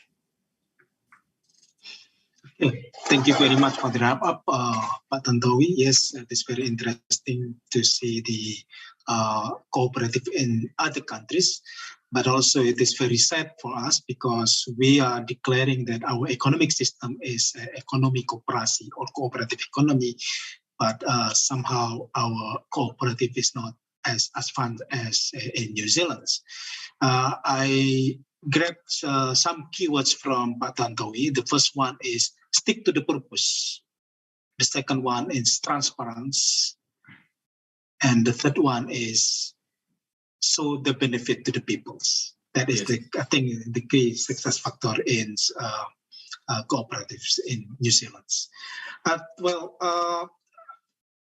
There are many that I believe want to discuss further a bit, Mr. Tantowi, about the experience of cooperative in New Zealand, experience of how New Zealand governments manage their SMEs and so on. But due to time limits, I cannot accept any further questions. But I would like to thank for Mr. Tantowi for very interesting and very surprising fact about New Zealand and cooperative to all of us. So everyone, all participants, please join me to give applause to Mr. Tantowi. Thank you very much. Thank you very much, Mr. Tantowi. And I believe you, in the future, you will have opportunity to contribute to our country, develop our cooperative and tourism. And we Thank really you, Imam Baihaki, for being a great moderator for this discussion. I really enjoy being with you in the screen. And also would like to thank all the participants, all the students from wherever you are. You are very well. I can see that all the questions that you have are very smart. Sadly, I don't have time to answer all your questions. So thank you for joining the session. I hope that we can be on the screen, on the same screen once again very, very soon. Thank you. Thank you, Pak Tantowi. And I pass this back to Mr. Lukman, the Master of Ceremony. Thank you.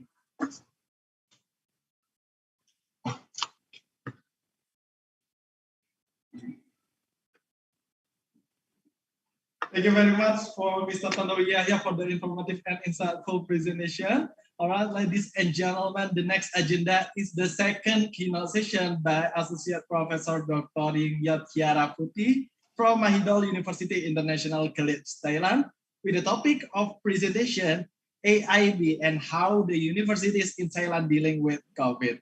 So ladies and gentlemen, please join me in welcoming our great keynote chair, Dr. Sharifah Hanum. To Dr. Sharifah Hanum, the floor is yours. Hello, thank you, Lukman, our Master of Ceremony. Good morning, everyone. Can you hear me? I need to check my microphone because it's sometimes not stable. It's clear. Okay, thank you. I'm Eva, will be moderating for the second session for today. In the first session, we have had very interesting discussion about SMEs in New Zealand in the form of cooperative in particular. And I believe in this second session, we will have another interesting stuff because we will be looking at from other perspective of education institution amidst the COVID-19. I believe most of the attendants of today public lecture are from universities, and I saw even some of them are serving as management positions in some of our partner universities. So I hope that we can all listening to what our second keynote speaker has to offer first, and then in the second session, in the Q&A session, I'd like to invite you all to questions or to raise like comments or anything you have related to the topic. So before I begin, I like to greet Associate Professor Yingyot Charafuti. Hello, Professor. How are you? Doing good. Thank you. Good to hear. I don't know if I missed something with the pronunciation. Charafuti, is that? That's correct. That's correct. Thank you. Professor Charafuti, he got his master degree from Hawaii Pacific University for MBA program in finance with distinction with GPA 4. It's really amazing. And then he continued his study with a PhD in economics in University of South Carolina. So he got quite a strong American background. So I don't know if it's coloring what you are doing in your day-to-day job at the moment in Thailand or not. I would like to know about that too. And speaking of this the second session topic is about he got double role actually as chair of executive committee in Academy of International Business, AIB, Asia Pacific chapter. Yeah, Bu Janti, Dr. Janti, the conference chair has mentioned it, that she is very much interested in connecting with AIB, maybe because Indonesian has doesn't have any, to my understanding. So it will be very interesting if we can have some follow-up after the conference for our future potential collaboration perhaps. And then he also served as Associate Dean for Finance and Human Resources at Mahidol University International College. So I think this is just the right man for the speech today, finance and human resource, because maybe some of you will get a little bit of headache because of this COVID. Yeah, in Indonesia, education, especially university, is not that commercial as the one in the United States, maybe, or in other Western countries like Australia, but still we are suffering.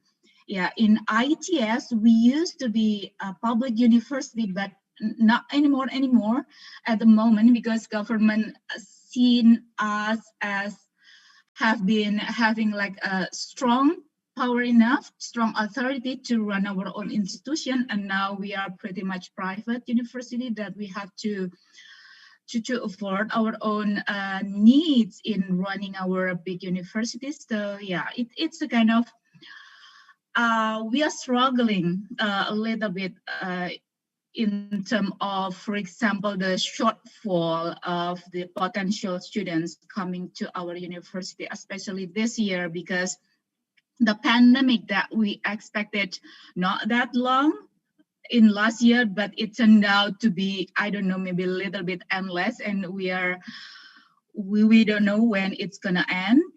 Then maybe other friends or the colleagues in this session would be wondering the same and would be very much interested in hearing from you, Prof, about your experiences in these two institutions that you are running at the moment, how your institution is coping with the COVID-19. Okay, without further ado, I'd like to pass the microphone to you. Thank you, the moderator. So, distinguished guests, the organizer of the conference, participants of the conference. Even though it's almost noon now, I think it's quite safe to say good morning because we are in the same time zone, Indonesia and Thailand. So good morning from Bangkok, Thailand. It's honored to be here, to be invited to speak at this conference. When Dr. Janti, contacted me a couple months ago, first I was thinking that I should talk about my own research, and actually my research interest is in experimental economics. But then on the second thought, with this pandemic, I think I should talk about something different. So here we go. Today, can I share my own PowerPoint? Would it be possible for the organizer to? Yes, we can do that for you, Prof. Committee, please help us.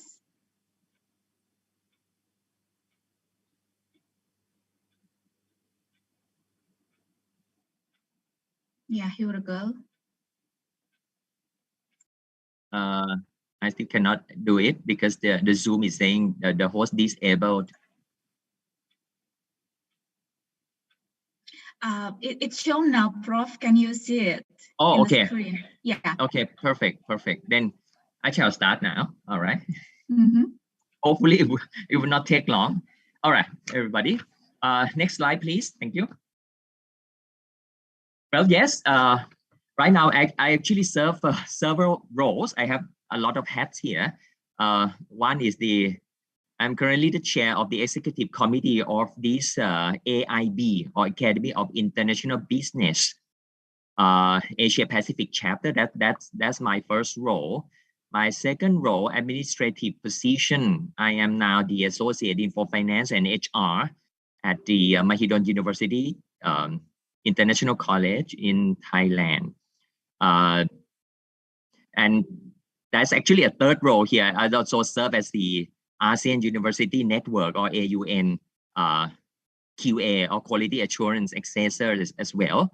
I have conducted, a few assessments in ASEAN, including one university in Indonesia during this pandemic as well. But I think we don't have enough time to talk about all those. So I think I will just focus on my top two roles here. How about that? So next slide, please. In case many of you don't know, AIB, Academy of International Business, we have been around for many decades now, since 1959. This is a group of scholars. We gather together to share ideas and resources that would help define the emerging field of international business. We are non-profit, all right? We are dedicating to promote research, business education and practice, and also collaborating with leaders in policy and interdisciplinary research. The headquarters of AIB is in the US. It's in Michigan, US at the moment. But in order to extend its connection throughout the world, AIB has set up several chapters. We call them chapters, linking different regions of the world.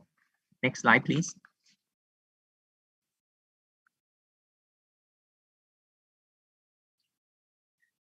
Since 1984, we have this ASEAN chapter, Southeast Asia chapter. We call it ASEAN chapter. In short, we call it AIBSEAR.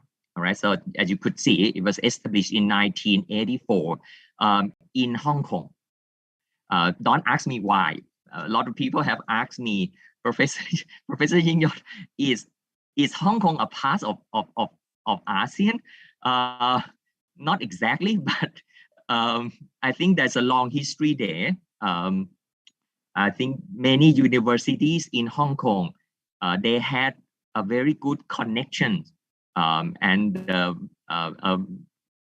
several prominent scholars in the field of international business. So that's why when AIB would like to extend its connection in Asia, they approach scholars in Hong Kong first, and it happened many decades ago, and that's why it was set up there in Hong Kong. And by then, starting in Hong Kong, the professors there was trying to dig deeper to Southeast Asia, and they have asked professors from Southeast Asia to participate, but somehow I have to confess that during the past 10-20 years, we have not had many members in Southeast Asia. So most of the AIB members in Asia are in Hong Kong, China, Japan, Korea, but not many in Southeast Asia. I was invited to be the executive member about 10 years ago because my university would like to get AACSB accreditation 10 years ago.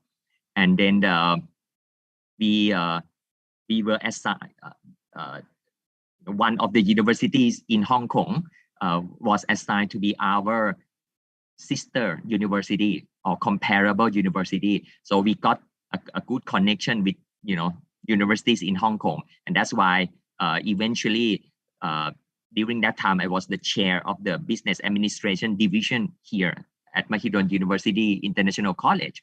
So I got a connection with those scholars, and eventually I was invited to be the executive committee of this AIB Southeast Asian chapter.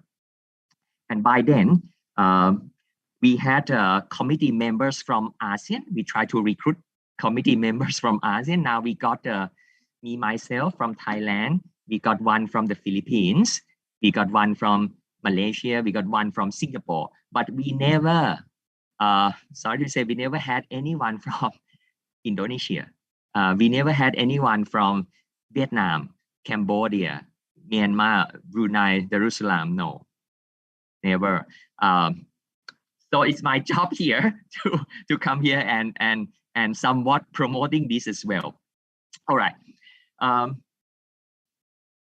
As time went by, AIB headquarters in the US, they have been seeing the potential in the Asia, particularly Asia Pacific. There's a lot of rooms to expand. So what happened was in 2020 last year, AIB in the US, they would like us to expand. And now we have been approved to expand, to include China, Japan, Korea, Singapore to be part of our chapter. So our chapter is now expanding from Southeast Asia to Asia Pacific.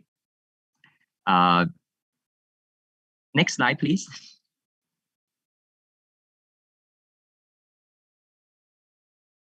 So you see, we are expanding.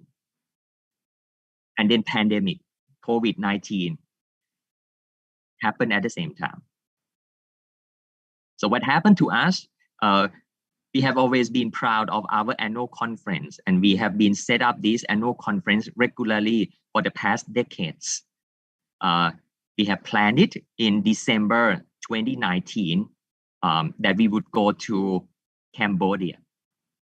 We have always visiting, we try to rotating among ASEAN countries.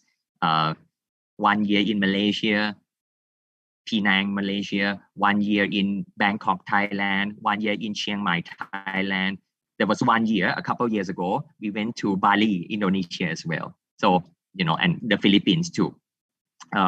So in 2020, we planned to go to Cambodia, but then pandemic happened. We already reserved everything, the hotels, the location. And then last minute, we got to change our plan. Shifting offline or on-site conference. Last minute. to online in Hong Kong. Next slide, please. So what did we learn? A couple of things that we learned from this, management. There's a lot of costs and benefits there. All right, many people would see this as a threat, and yes, there are some issues there, but there are also some benefits. First thing first, our secretaries, our staff have been working very hard to set up a conference, and then when things have to change on the last minute, things have to change. Everything has to be canceled and changed. And when we turned it into online, 100% online conference for the first time last year, a lot of people did not like it, especially new members. The beauty of having a conference for many people is face-to-face communication. It's break time, it's lunch time, it's dinner time, it's getting to know, it's getting to talk. For all members, for existing members, we already knew each other very well. So we probably could talk online. But for new members, it has been such a bad experience on them. And we have received a lot of complaints from our conference participants, especially new members, that they were missing, something important about the conference, and that's networking. But obviously, there are a lot of benefits too from online. We got, surprisingly, a record number of participants. Our conference used to be very small. We attract about 50, 60 people per year. But with this online, we got 3 digits. We got more than 100 and more diverse. We could attract participants from not only in Asia, but in Oceania as well, from Australia, from New Zealand. So more diverse. So we could achieve collaboration across, different time zones. So that's a plus. That's a plus. And I have to confess that another benefit of online conference is it saves a lot of money for us, accommodation and things like that. So these are basic pros and cons of online conference. Next slide, please.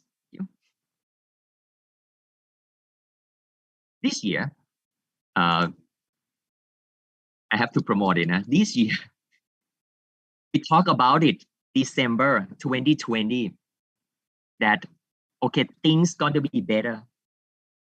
We have been very hopeful. We have been very wishful that things got to be better and better. And at that time, December 2020, there was no Delta variant yet.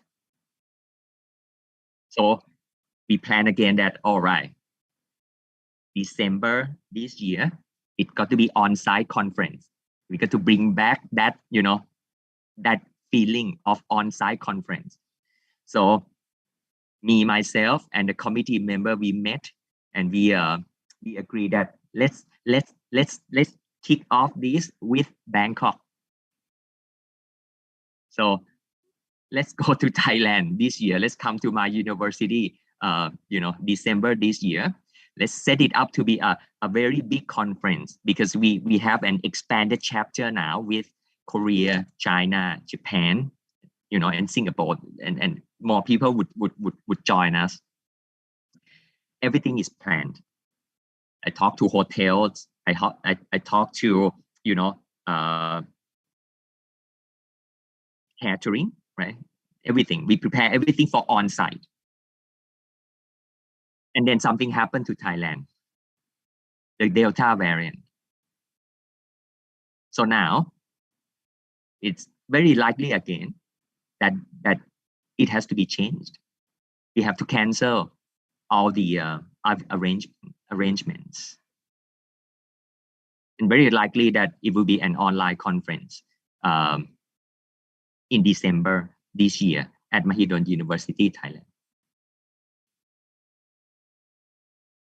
Next slide, please. So what happened to Thailand? During the past 2 years, we have been pressed in managing COVID-19 quite well. We got our first wave, April 2020. So basically about 100 cases per day. And within a couple of weeks, moving down to almost 1 digit. So what happened? Schools, university, back to on campus, on school for 5-6 months. And then in December 2020, second wave, about 500 cases per day. So back to online again. And now, we're not quite sure how to call our current wave. Anyone would like to guess how many? Anyone following the news at all? In Thailand right now, starting in April, so 2 or 3 months ago, April, May, June, July, so 4 months now, the cases have been going up, and of course with the Delta variant, the cases in Thailand right now today is about 19,000.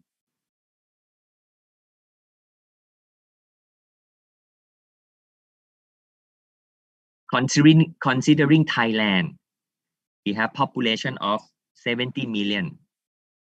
We have about 19,000 cases per day. In Indonesia, population is 250 million. So it's about 3 times. Right? And so obviously, cases got to be compared to the population there. Next slide, please. So when COVID hit us, first time people got unprepared, right? So at the university, we got to switch to online immediately, even with 100 cases, switch to online, by the way. And then we returned back in September, cases went down. So the universities here adopt what we call hybrid approach. Hybrid would mean voluntarily. I'm not quite sure in Indonesia what you all have been doing, but here we adopt what we call hybrid when cases were very low, because we just simply could not force students to be on campus. So hybrid would mean those who felt comfortable to be on campus, they could be on campus, but those who could not, they could stay at home. But whatever faculty members were teaching, it would be broadcasted live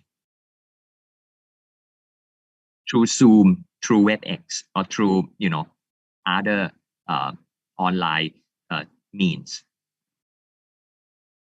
So basically, each and every classroom would have a camera, right? And students could choose either way. We call that hybrid. And then in January, with the second wave, we return back to online lecture, except for lab classes that students were allowed to be on campus, because we want to minimize the number of students. So that's January. And then April, back to 100% online again, up until right now. So our new term, which would start in September in next month, our new term, it has already been announced that it will be 100% online. Next slide, please.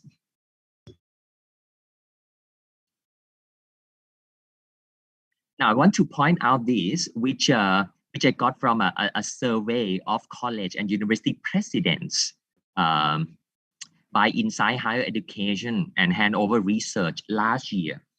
When university presidents around the world, have been asked what would be their primary concerns, during COVID-19, 92% of them said mental health of the students, 88% were saying that it's mental health of the employees, including all of us, right? Then 87% were saying that they were concerning about the financial cost, student attrition, physical health of employees, physical health of students, and so on. Next slide, please.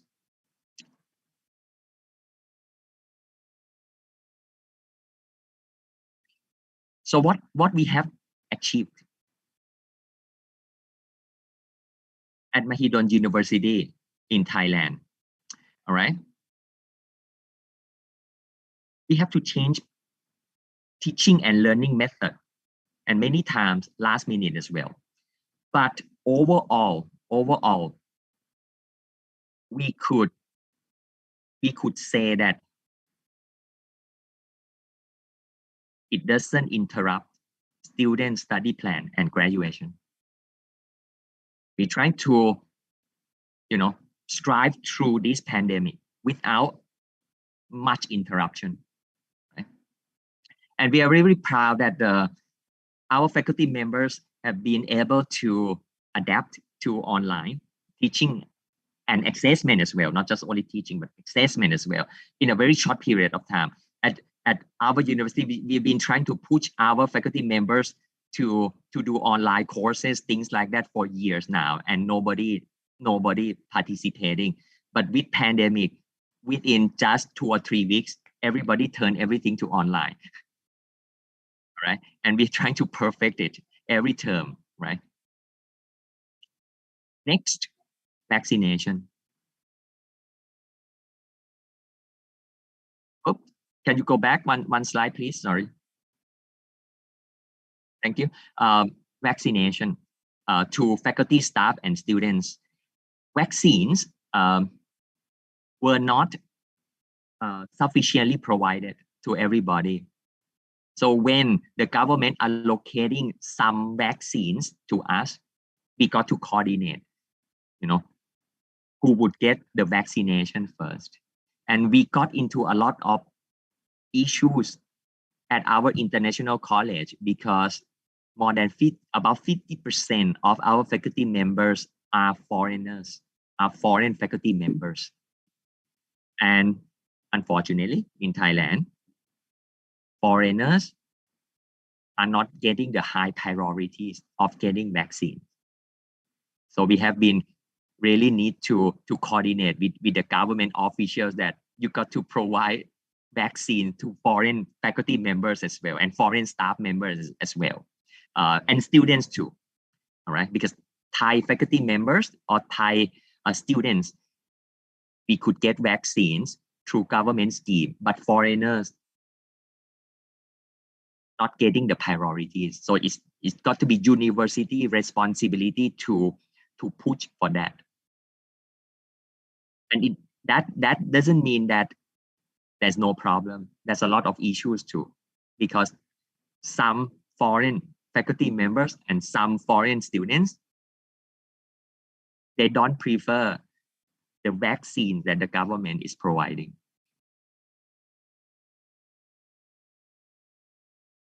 For example, here we are offering Sinovac and AstraZeneca, but some foreign faculty members and students, they would like to wait for mRNA vaccines, for example. Lastly, financial aid to students who face economic hardship. We also need to quickly change our budget scheme, put all our financial resources into financial aid as much as possible. Why we need to help students?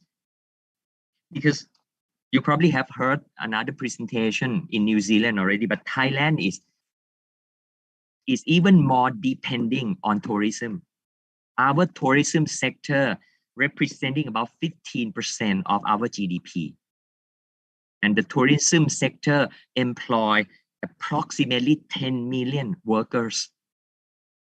And we have 70 million people, and 10 million are directly or indirectly related to tourism sector. So this has been a big hit. And last year, our GDP decreased by 6%. This year, it could be 0%.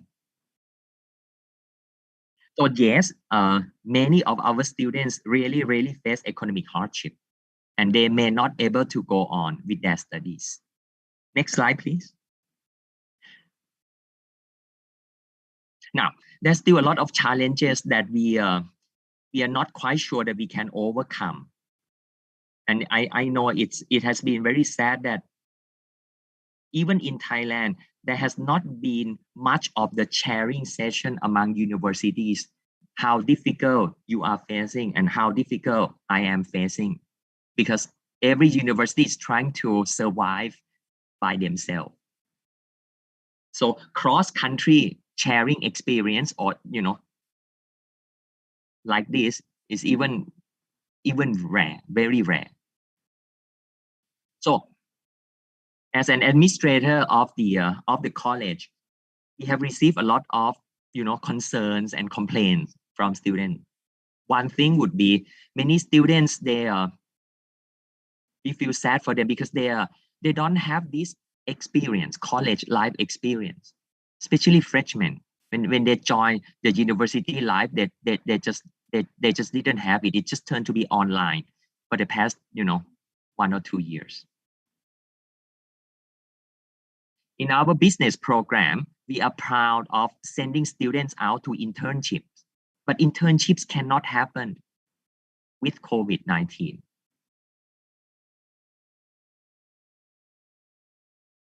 The third bullet, I'm not quite sure that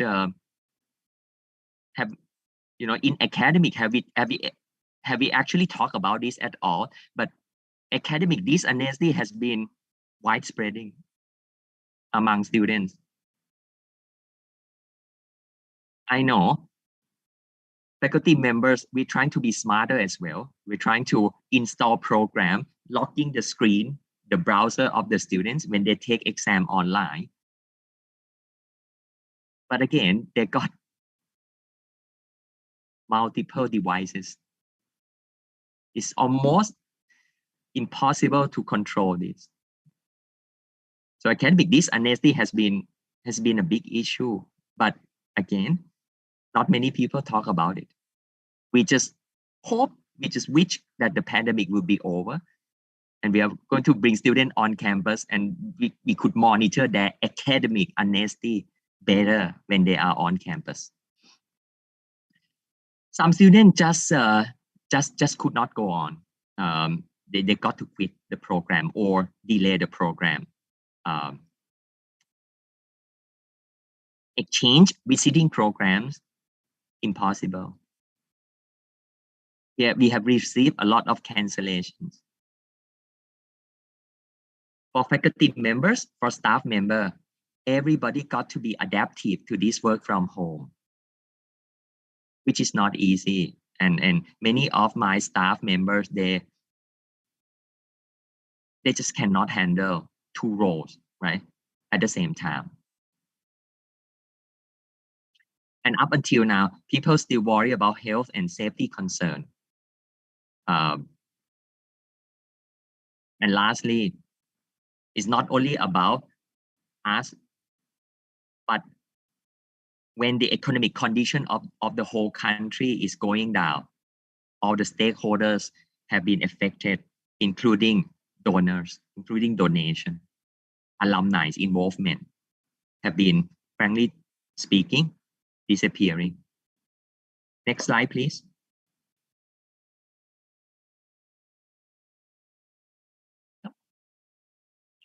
Next slide, please. Sorry. So we have now reset our perception that this may not be a short-term thing. It's more of a longer term. Next slide, please.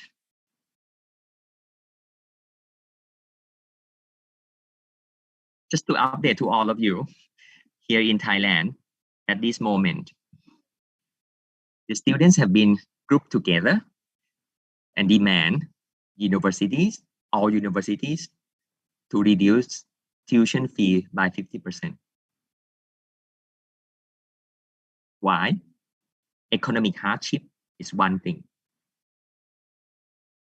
But more than that, okay, second reason, they claim that universities, we save a lot of cost. No electricity, right? Paying less electricity, water, internet, lower cost. But more importantly, third reason is poorer experience. Students just cannot come to campus. And they have received a different kinds of experiences through online studying.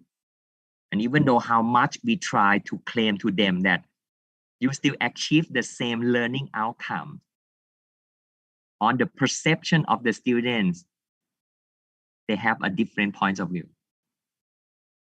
Yes, I achieve same learning outcome, but it's just different experiences. And the universities got to pay back. And you know what happened? I'm going to, because it's already in the news, so I can update to all of you that our government has decided a couple days ago to reduce the university fees of all public universities in Thailand by 50%. The government will subsidize 60% of that discount. And then government asks university to subsidize 40% of that discount. Is it substantial? It is very substantial. Particularly for faculties like my faculties, which depends mostly on tuition fee, not government budget. Reducing tuition fee by 50% is more or less like reduction of revenue by that much. So are we facing financial trouble? Yes, if this thing goes on. But for now, its reduction is only for one term. Next slide, please. So return back to the survey that I mentioned to all of you earlier. University presidents, all right, have been asked this last year, and they're claiming that, you know, their concerns in the long term would be financial stability, decline in overall future enrollment, ability to afford to employ faculty and staff, demands for room and board reimbursement, decline in donation, demands for tuition reimbursement, and perceived decrease in the value of higher education. And you know what? This has been surveyed 1 year ago when COVID was not this severe. And everybody thought that it would be over in 1 year. But if we resurvey one more time right now, all these concerns or long-term issues are becoming more and more realistic. And yes, universities in Thailand, we are very, very concerning about financial stability of us. And the last one, and the last concern that I pointed out, the decrease, the perceived decrease in the value of higher education is becoming more and more realistic. Next slide, please. So we have to wish that this longer term concern or issue would not turn out to be something permanent. Otherwise, we probably have to readjust ourselves you know, more and more. Anyway, I think that would next slide, please. I think that would end my presentation, right? Yes.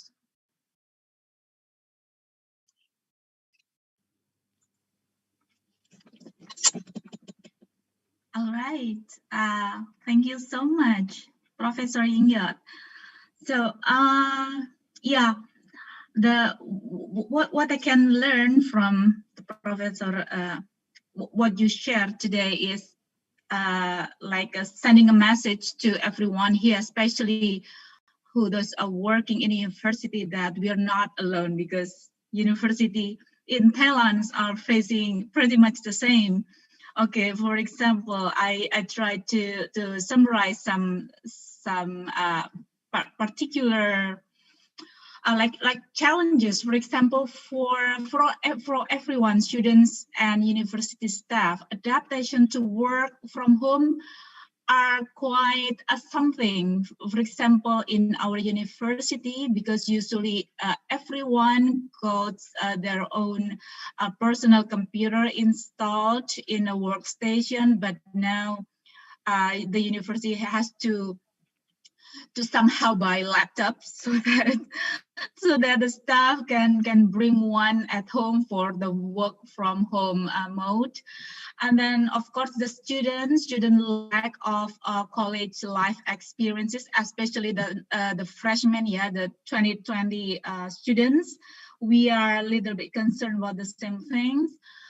The economic hardship for stakeholders, especially parents, that influence their capability to afford their own student tuition fee, and cancellation student exchange or exchange program to overseas university partners. Yeah, so that's pretty much the same challenges, but because today's conference is about back on track after COVID, not after actually, amidst COVID, it's not ending yet, but we have been in these circumstances for over a year, so we have to be able to learn something out of it, I believe. So some new issues. So we learned that we have to tackle some new issues that we never thought we had to before. For example, about health and safety concern for faculty and staff. We have to be able to doctoring our own people in the university, because in Indonesia we don't have much doctors and paramedics, because hospitals are fully booked. For example, like me, because I'm the lead of a COVID task force for our department. I had to learn some protocol, how to handle COVID patient and how to hand in the first aid kits, for example, the first handling before we can follow up with the doctors. And another thing about provision of vaccination in the universities, yeah, we have that too. We got twice actually already for our university staff, and now today as we speak we are doing a vaccination for students and the families of university members in ITS. So it's a new thing that we learned out of COVID as well. And then our financial aids to students who face economic hardship, that may be something that we had before, but now we find out that many students need more. And how we can come back to get back on track in the middle of COVID. So for example, that Professor Yingyot pointed out something like faculty's ability of conducting online teaching and assessment. Yeah, I think that's pretty awesome, because before the COVID, some of our senior lecturers, for example, were reluctant to use technology because they are doing the old school stuff. They are believing that using, for example, Blackboard or something that would make sense more to students, but now they can't use that, and they are now have no options but using one. So yeah, that's I think actually the good point, because we have to be able to stay positive out of this COVID, right? And what else we do have? Yeah, because of the online thing, we produce a lot of online lectures, or we call it massive open online courses, MOOC, that we had a lot in ITS. Also, like because of the online, we can reach out a broader audiences, even across time zones. Yeah, we had some of our online conferences, we could invite some participants or speakers from Canada, United States, that might not happen if it would have been offline because of the distance and so on and so forth. So and it's a good thing. I mean, it's a good thing to reaching out a broader audience. And about the mobility, actually, that it's interesting too, Professor. Here we got some cancellation to do physical mobility, but we receive more demand in virtual exchange. So it means that many of our students could experience learning opportunity having in the same classroom with their colleagues in Europe, for example, or in United States, something that they couldn't had before, because the physical mobility, of course, that it makes sense because it takes a lot of financial resources. We couldn't do that much. But now with the virtual stuff, it's really interesting that our mobility rates are really increasing. I don't know if that would be something that we would keep in the future, but I hope we can still do the hybrid, because we really are getting a lot of experiences with this virtual events. Okay, I got one question already from Pak Bahawan. Well, actually, he's a junior staff member in our university. Pak Bahawan, would you like to ask the question in person? Thank you so much, Bu Eva, for the opportunity. Hi, Prof. Yingyot. Sawadee-krap. It's Thai. Okay, so I have two questions upon your presentations. I would like to emphasize that first one, due to the international border and flight restrictions, because we've been knowing that mobility is quite restricted in current years, is that some university in Thailand, how they handle the international students who are still staying in Thai, so they cannot back in Thai. And another question is that how they will, the international freshmen who will come to Thai, for example, in the new intake of the semester. So how the Thai university will handle that. And in terms of learning outcomes, because Indonesia also struggling in online courses, yeah. How would the university in Thai assess the learning outcome of courses during online class, which is particular in pandemic? Since we know that these particular circumstances, we might not be able to observe the student directly, yeah, because we've been being apart. And why we not be able to assess the students directly, and not everyone or not every student have the same bandwidth accessibility, because especially in Indonesia, it's quite a big country. We are archipelago country, so I think it's quite challenging for us to do so. So how would this could handled by the university in Thailand? So thank you so much, Khop Kun Kap, Prof. Yingyot. Khop Kun Kap, Bahalwan. Thank you for the questions. The first one, during the past year, when the cases were low, international students were allowed to come to Thailand in person, and they did come to Thailand. Although we have been receiving significantly less number of international students, we still got quite a few of them. let's say it has been decreased by about 2/3. Wow.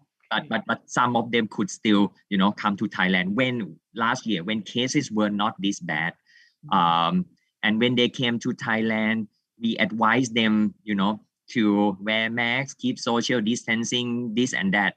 All right, and then after one term they went back, so they were all right. But starting 2 or 3 months ago, no, nobody could come to Thailand pretty much because the cases have been too severe now. So it has been on and off. But we also got some foreign students who study with us online as well, joining us online. So that is okay if they are from European, right, countries. Time zone difference not much, but from the US it's just almost impossible because day becomes night and night becomes day. Yeah. So that is not possible. So to conclude it, yes, we still have some mobility, left about 1/3. Okay. All right. Second question. To be frank to all of you, I think many lecturers turn to take-home exam, right, and the group projects instead.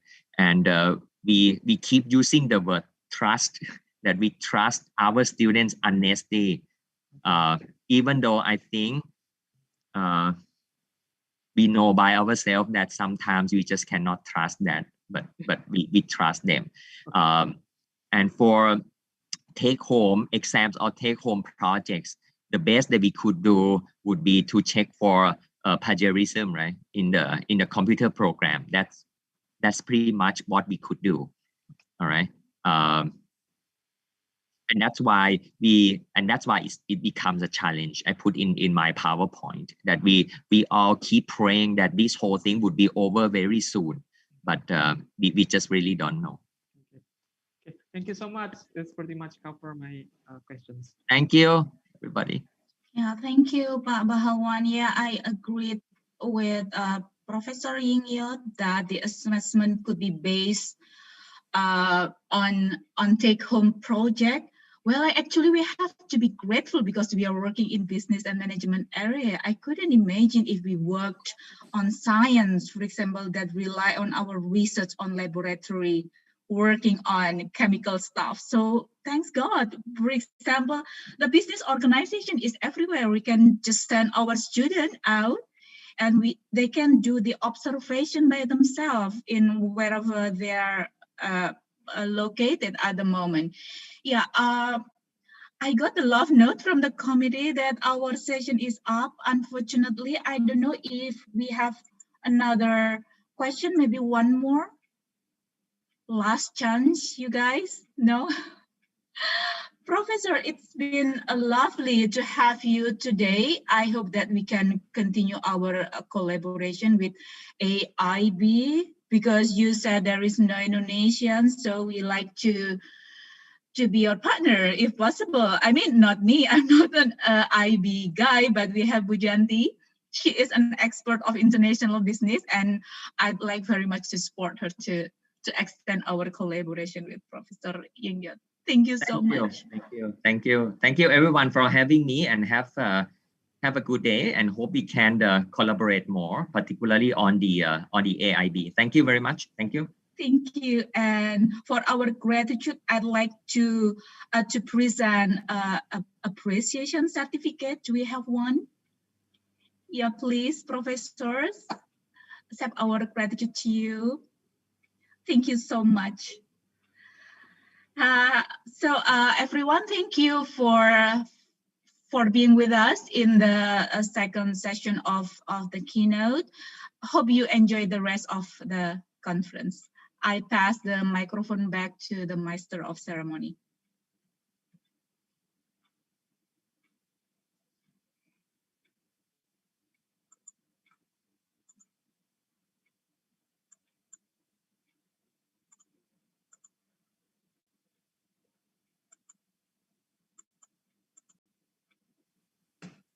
Thank you very much for the speaker for informative and insightful presentation. I believe that all participants enjoyed that. So the next agenda is the last keynote session by Professor James Stanworth from National Cheng University, Taiwan, with the topic of presentation, the Chinese user technology adoption prospects post-COVID-19. Ladies and gentlemen, please join me in welcoming our great keynote chair, Dr. Janti Gunawan. To Dr. Janti Gunawan, the floor is yours. Thank you, Lukman. Yeah. Before we start, I would like to make sure that Professor James is here. Hello, Dr. Janawan. Yes, I'm very much here. Yeah. Okay, let me introduce you. Thank you and welcome. I would like to introduce Professor James Stanworth. Do I pronounce your name correctly? Yes, you have. Yes. And I should also say thank you very much for inviting me. Yeah. Okay. Professor James Stanworth is a professor of service at National Changhua University of Education and adjunct faculty at National Cheng Kung University in Taiwan.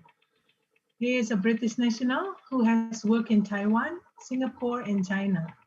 With his global experience and education background, a doctorate degree from the University of Buckingham in UK in the service management, manager, consultant, researcher, educator for service industry over 15 years.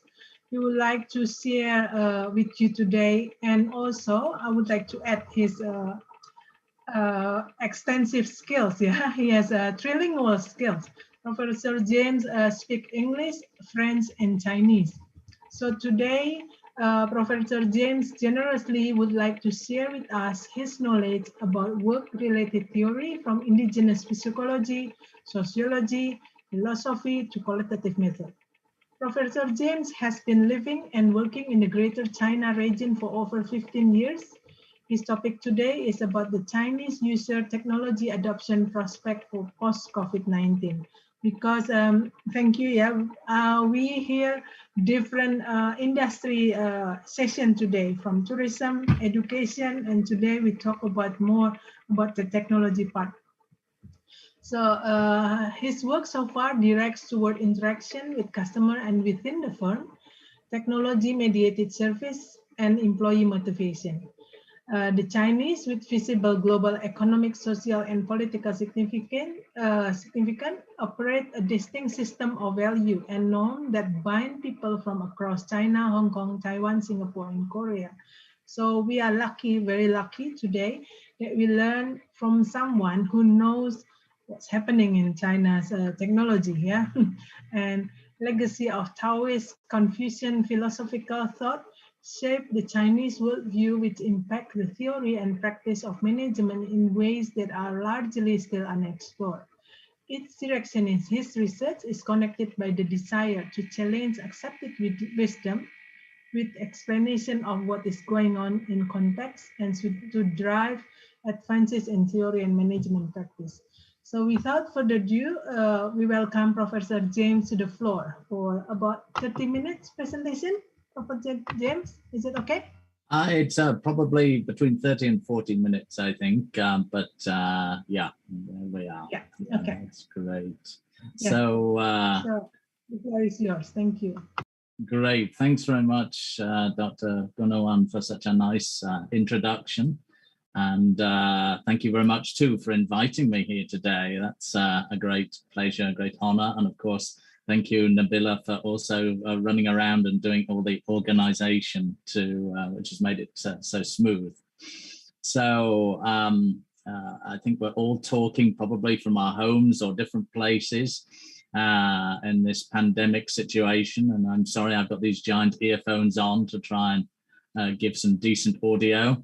And of course, I think there's so many hazards of working at home. My dog ate my earphone set, so I'm now left with these to wear. So apologies if they look a little strange. I very much enjoyed the previous presenters, Professor Chiavati's presentation. Obviously the situation around the world is so different, and I'm very sorry that Indonesia at the moment is in such a difficult situation. We here are much less touched. We have about 6 local cases yesterday, and which compares greatly with UK, which has got a huge spike in cases, but over 81%, if not more, have been vaccinated with the first shot, and over 70% with the second shot. So UK is going to make an interesting case study, I think, now as they open up to see what happens post a big vaccination drive. So hopefully this gives some hope that there's a good exit path for us all from this this situation. So let's, without any more ado, let me try and make sure I share my screen and let you, let's start the slides here.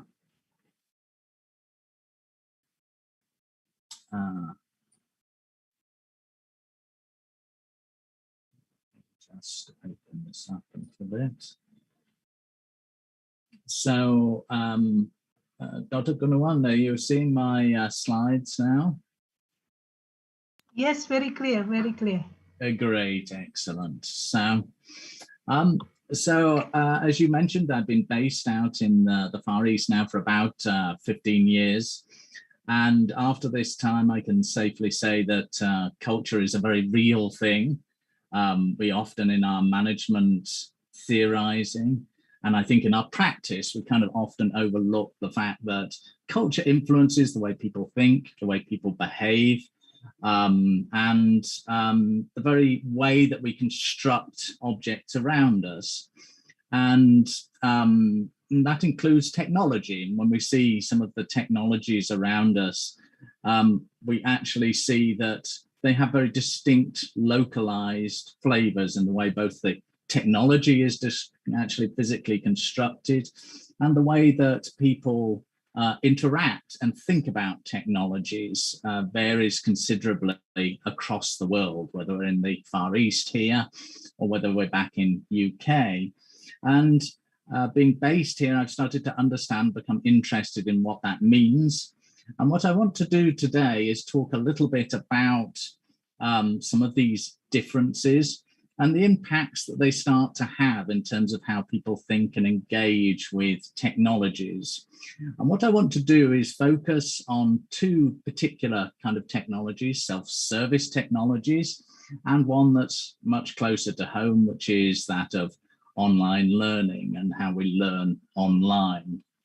And I want to focus particularly on the Chinese user in this setting, and then try and draw out from the thinking patterns, the engagement patterns that these 2 groups have, some small implications, some more thoughts for how the world might look after we get rid of this horrible bug, if we ever do. So let's just start off with a little context here. So a little context is the idea of services and what services are. So services are something that's really come to the fore globally in the since the mid-90s, where people started to realize that actually in most developed economies, we're growing jobs and income through services. And it's become a very focal element of how economies work globally. But services, let's think about what services are, because in my mind, we need to think about them a little bit differently from the economic distinction we often make between manufacturing and services. And we need to think about them in terms of the idea of resources, whereby customers are bringing their resources in terms of knowledge and skills, and correspondingly, organizations are bringing resources in terms of platforms, employee knowledge and skills that integrate in order to create value and use. So in other words, we're not interested in a process of exchange, but rather a process of co-creating value with our users. Now, while services are becoming more important, they're often delivered through the mediation of technology, as clearly we are today. We're having a conference online, increasingly education is online. So we're seeing increasingly globally the pattern whereby technology is becoming part of this process of creating value in the between our users and our customers, between our users and our providers. So let's narrow the world a little bit and think about one particular form of technology, self-service technologies, which we can see as interfaces that let our customers produce service, but independent of direct employee involvement. So the context here of self-service technologies, well, one thing that I found interesting here when I was thinking about this presentation was that, in fact, self-service is not new. One of the first self-service machines was actually back in the 1st century AD, which was a holy water dispenser, and whereby the user inserted what was similar to a small coin in the top of the machine, and then it dispensed a small amount of holy water. So these machines are not new, but it took until really the mid part of the or early part of the 19th century in UK for them to start to become very visible. And so, for example, we have this cigarette dispensing machine that you would find in pubs, clubs, outside supermarkets that would dispense this rather unhealthy form of Woodbine cigarettes. So if you go to UK, people know Woodbines, and one reason they were very ubiquitous was the availability of these machines. As we moved a little bit further into the 1920s, 1930s, then machines that dispense particularly food products and Coca-Cola and other drinks became very widespread, and this Coca-Cola machine is just an example of that. And of course, as we moved into the 50s and 60s, machines became a little bit more sophisticated, dispensing things like beer. What's become interesting as we've moved through the 2000s is machines, these self-service machines, have become more sophisticated and often reflect some of the local cultural preferences. So, for example, here we can see the self-service machine in Italy. You've got the machine just behind the user that's a little bit more of a norm, that's selling snacks and drinks. But in the foreground, we've got the machine selling pizza, and it actually kneads, tops, cooks, and then serves the pizza that you can see the user is taking out of the machine there. In France, we have this entrepreneur who set up self-service baguette or bread selling machines, which really upset a huge number of traditionalists who said you should be going to the bakery to buy your bread. But it also increased access both out of hours and for people who are unable to get to the traditional bakery. So it's proven really to be quite successful in selling this local staple. A little bit more exotic, in Italy, you've got this self-service machine selling marijuana, legalized marijuana. And in the US, we've got the interesting Amazon Go, which some of you may have seen, which actually is a supermarket where you scan your barcode as you go in on your phone. And once you're inside the store, you just walk around, you choose items, you put them in your bag, and you walk out of the store. And a few minutes later, you'll get a message from Amazon telling you how much you've actually spent in the store. So this pick and go concept is really at the forefront of self-service. There's no people in the store. And it's a very innovative, interesting self-service concept. You may want to have there's some good videos out there that demonstrate it, but it's really, this is at the forefront of technology, and they've got quite a lot of problems in getting the technology to the point where it can prove viable. So let's just see other places where self-service, particularly in the West, has proven very visible. This is the first site that you see when you walk into Heathrow Airport in London, which is the main airport in London, which is self-check-in. And behind that is the traditional check-in counter. And here in the supermarket, self-checkout, which has now become absolutely ubiquitous across the UK retail scene.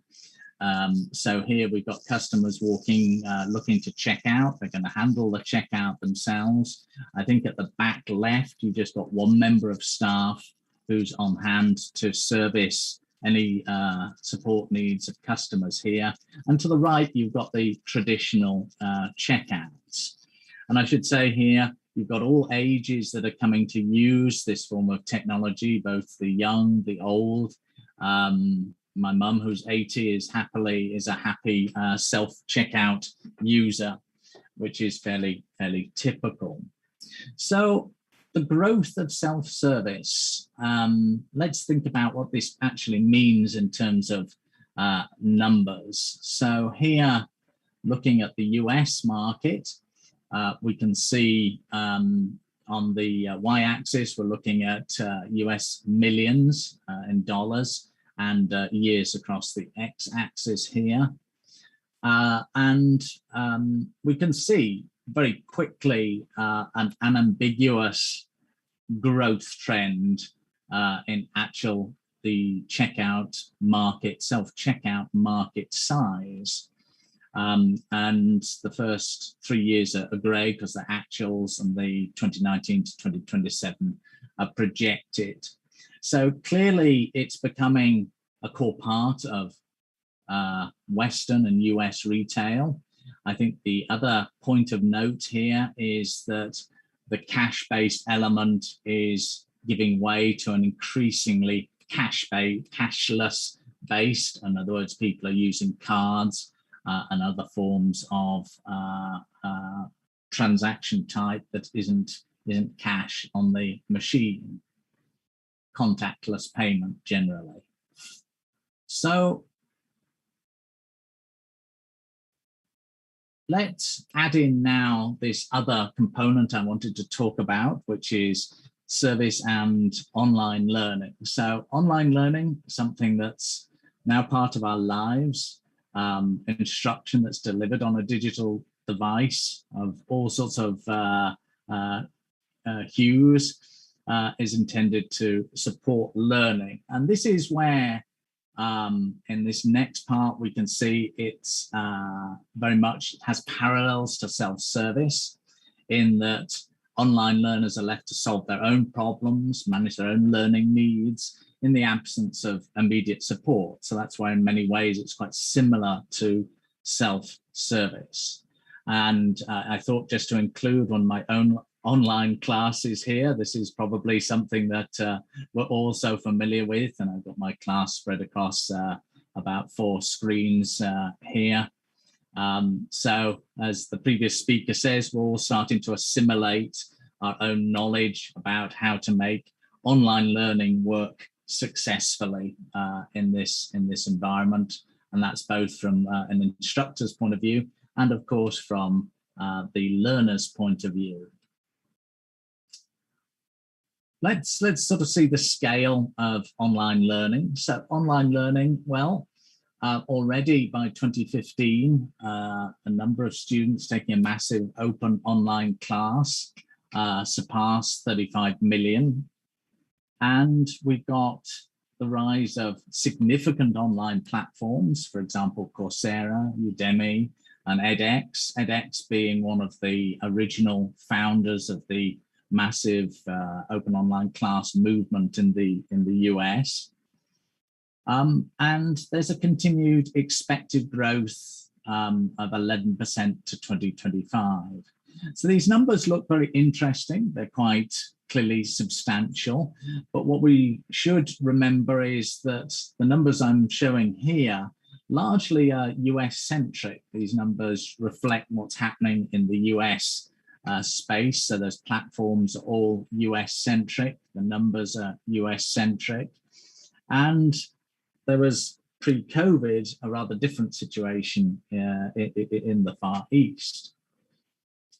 So we can see COVID suddenly, as the previous speaker said, has rather changed our world, with 1.2 billion students spread across 186 countries, COVID affected in 2020. So this is clearly globally a significant issue. Now, what I want to do is, while we've got excited about the potential, and feel excited about the potential for technology to mediate delivery of service to users, let's think about what are some of the drivers for this. What has, even pre-COVID, been raised businesses' interest and organizations' interest in engaging with self-service? Well, let me take just a banking example initially, and we can see on the y-axis the cost in US dollars, and the x-axis different types of contact, face-to-face, telephone and internet. And this was a UK bank, and they estimated the cost of servicing a customer face-to-face was $2.53. And after they realized that it only cost 52 cents to service a customer through telephone banking, there was a big movement in the 90s to push customers to go to telephone. And I think there's few prizes for guessing that this is going to be a very tiny bar here of 1 cent to service a customer online.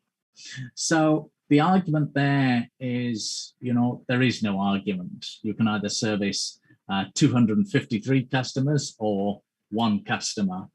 So banks very clearly want to get people onto the internet. But this isn't just confined to banking. We see that, for example, self-check-in, there's an estimate of over 2.1 billion in annual savings, driven by customers managing their own self-check-in, managing the bag drop, and managing boarding themselves onto planes. And this focus on cost is not just confined to the commercial world. We're starting to see some debates emerging in online learning in terms of cost and efficacy of moving online. And the Boston Consulting Group estimated that probably there's a saving of between 12 and 66 US dollars per credit hour in the US through moving a course online. So I hope that not too many administrators now are getting too excited, because what we need to also remember is that often moving online creates a lot of additional demands on faculty who have to work out how to move their material from a traditional format in a classroom to something that's going to work online, whether that be recording or whether that be so asynchronous learning, whether it be synchronous learning. There's clearly a whole new skill set and a lot of work that has to go into that. So, and that often falls quite significantly on faculty's shoulders. So let's turn the picture back now to, from the organization point of view, back to a key question for our user. Are users willing to engage with and use technologies? Are they willing to adopt technologies? And when we start to think about this, I want to see how users have engaged with technology in different parts of the world. And let's go back to this rather sort of core self-service, of course, the ATM. You know, everybody needs money, and when we need money, the ATM is where we're heading. And we can see here, if we're looking at ATM adoption in terms of ATMs per 100,000 adults and the year across the bottom, we can see that across the EU, yeah, there's a sort of gradual movement from the sort of 2008 downwards. And we should remember here that, of course, Europe now is a very broad church in the sense that we've got the very established economies like Germany and France. We've got these very emergent economies down the eastern part of Europe. So if we look at UK by contrast, we can see much more clearly that really ATMs are now on this downward trajectory, and they're becoming less important. Now, what we should remember here is that ATMs were first introduced in the late 60s. I think we had the first ATM in London in about 1967. So this technology has been around and available globally. But let's have a little look by contrast as to what's happening in East Asia and the Pacific. And we can see here that use of ATMs has been sort of slow but starting to increase. And this trend is much more dramatic when we look at China specifically. And we can see here from 2007 and particularly 2014 onwards, there's been this dramatic jump in adoption of this very sort of basic self-service technology. So what I want to do is use that as a little bit of context and turn now to start to think a little bit about both the Chinese and the Western user and try to unpick how they think and therefore why this pattern may have emerged. So the Chinese user, now I'm using this term culturally, and we can see the Chinese diaspora as over 2 billion people, so clearly a substantial body of users, customers. And what unites this group is a cultural, philosophical legacy based in Confucian thinking and Taoist philosophical thought. And that makes relationships a particularly focal part of how people work, think, live their lives. So a key question for people is, what's our guanxi? In other words, what's our connection? And that then allows people to define what they should do, how they should behave. Clearly, if the answer to what's our guanxi, it's a family member, then maybe as a son, I should feel I should be filial, I should be dutiful, I should listen to my parents. But guanxi is not just about relationships, and inference is about what I should do in terms of others. It's also about what's my guanxi with objects and entities.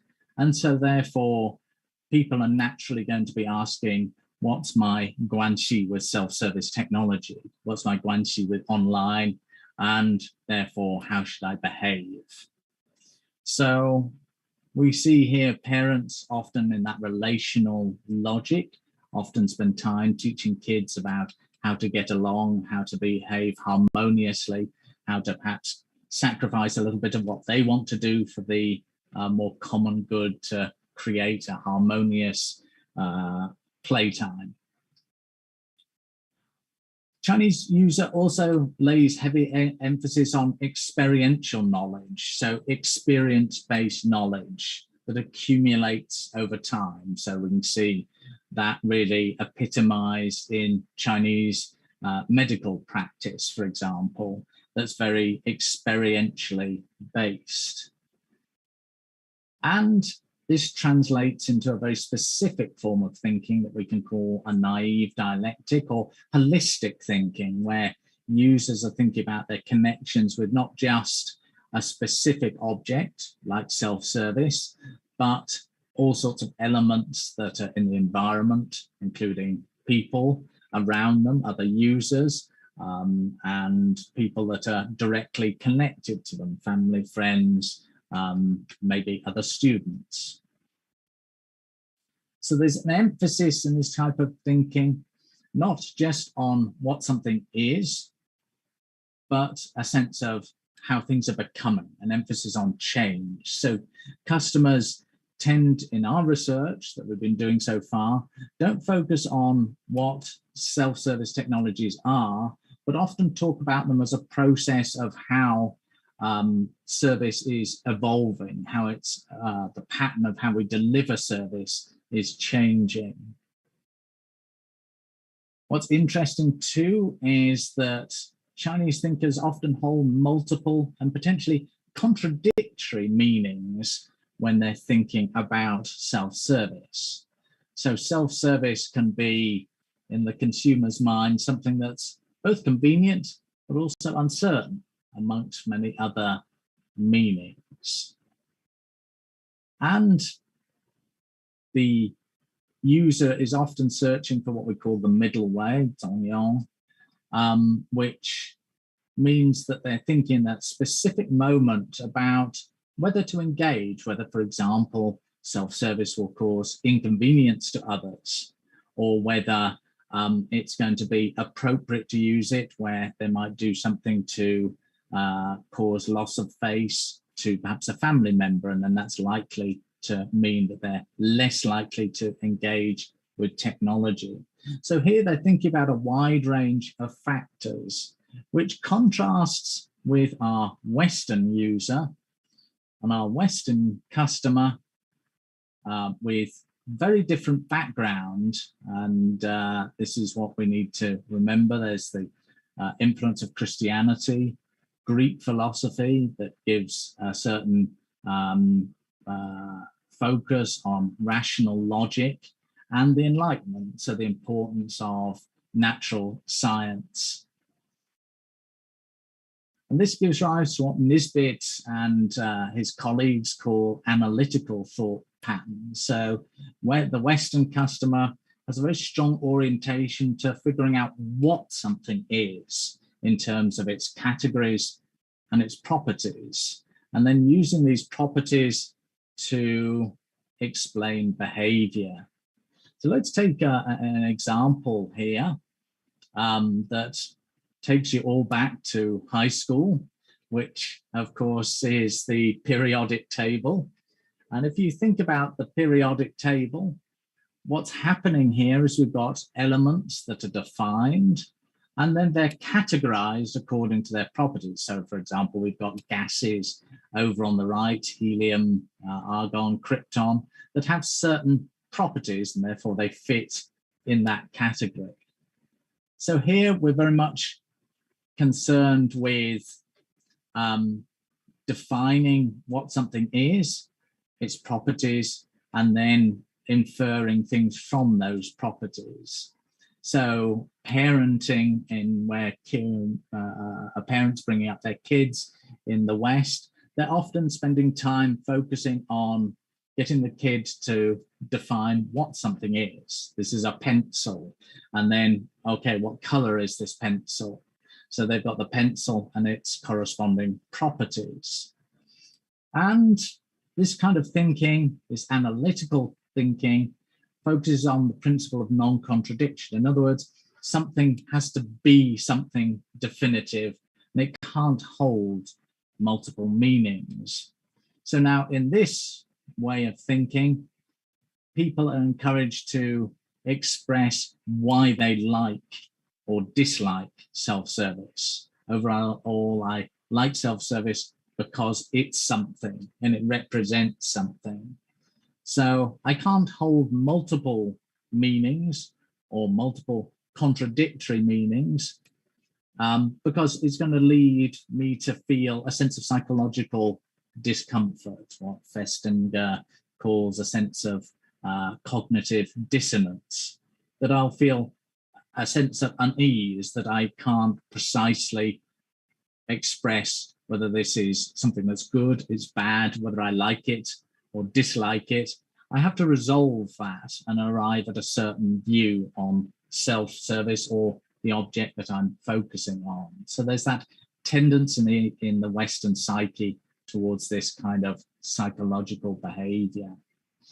So here we can then see a cognitive disposition towards the holistic, focusing on accumulated experience, kind of socially ratified knowledge, when knowledge is accumulated, tested experientially, and so slowly socially ratified by society, against a focus on what something is, using rules to predict behavior, a much more analytical orientation. Let's add the social context to this picture here, where under relationalism, we've got guanxi, interpersonal understanding and duty, and here I focus much more on institutions, laws, procedures, and of course an orientation towards tasks and efficiency. So in this environment, it's little surprise that when we start to think about technology acceptance, people think very much, is this technology useful to me? Is it going to be easy to use? Well, over on the top left side, people are much focused, more orientated towards experience and the connection they have with technology. So let's move now to sort of back to, from the sort of some theoretical ideas, back to what we actually see. And this is what sparked my interest. So here we can see the Taiwan high-speed train station. If you do get the opportunity to come to Taiwan, do. It's a marvelous place. And food and weather and people are great. And here we see the Taiwanese high-speed station. Now, what I want to particularly focus your attention on here is just the couple of people that are at the self-service machines buying tickets. And if we turn right, quite literally, then we see this sort of queue of people here coming to purchase their tickets at the counter from our ticket clerk. Let's come to another feature of what we can see of self-service here, which is in 7-Eleven. And 7-Eleven is ubiquitous across the Taiwanese island here. We have the second number of 7-Elevens just to Japan. But what's interesting here is we've got this kiosk here, the IBON machine, which allows you to buy tickets, pay your speeding tickets, buy concert tickets, print, do a whole range of things as a customer. But the interesting thing is how it's co-located here, just beside the checkout here, where the member of staff is just out of shot here. So there's that co-location of the self-service, a fairly complex self-service unit with the staff. The other thing that's interesting in the design is how the user selects the service they want, for example, a ticket purchase, and then the machine prints a ticket and you complete the transaction by coming round to the counter here, and you give the ticket to the clerk and you finish the transaction, payment and so on, actually at the counter. And this kind of goes back to the point I wanted to, that I made earlier, that the physical design of both the machine and its process are often culturally construed. And we're kind of seeing an example of that I hope I'll shed light on why this is later on. And in case you're thinking that Taiwan is a little strange, let's just drop into China here. And China, this is Sorry, Dr. you have Janti. another 5 minutes. Yeah, 5 minutes to complete, and then we have enough time for question and answer. Is it okay? Right, I probably need just a few more minutes, but yes, yeah. Okay, thank you. I send you a private message, but I'm afraid that it's not great. Yes, I'm sorry, I didn't see that pop up. So here we can see in China these lengthy queues of people at the using clerks to check in, and then just a humble couple of people at the machines. So this sparked my interest, particularly in the Chinese customer in technology adoption.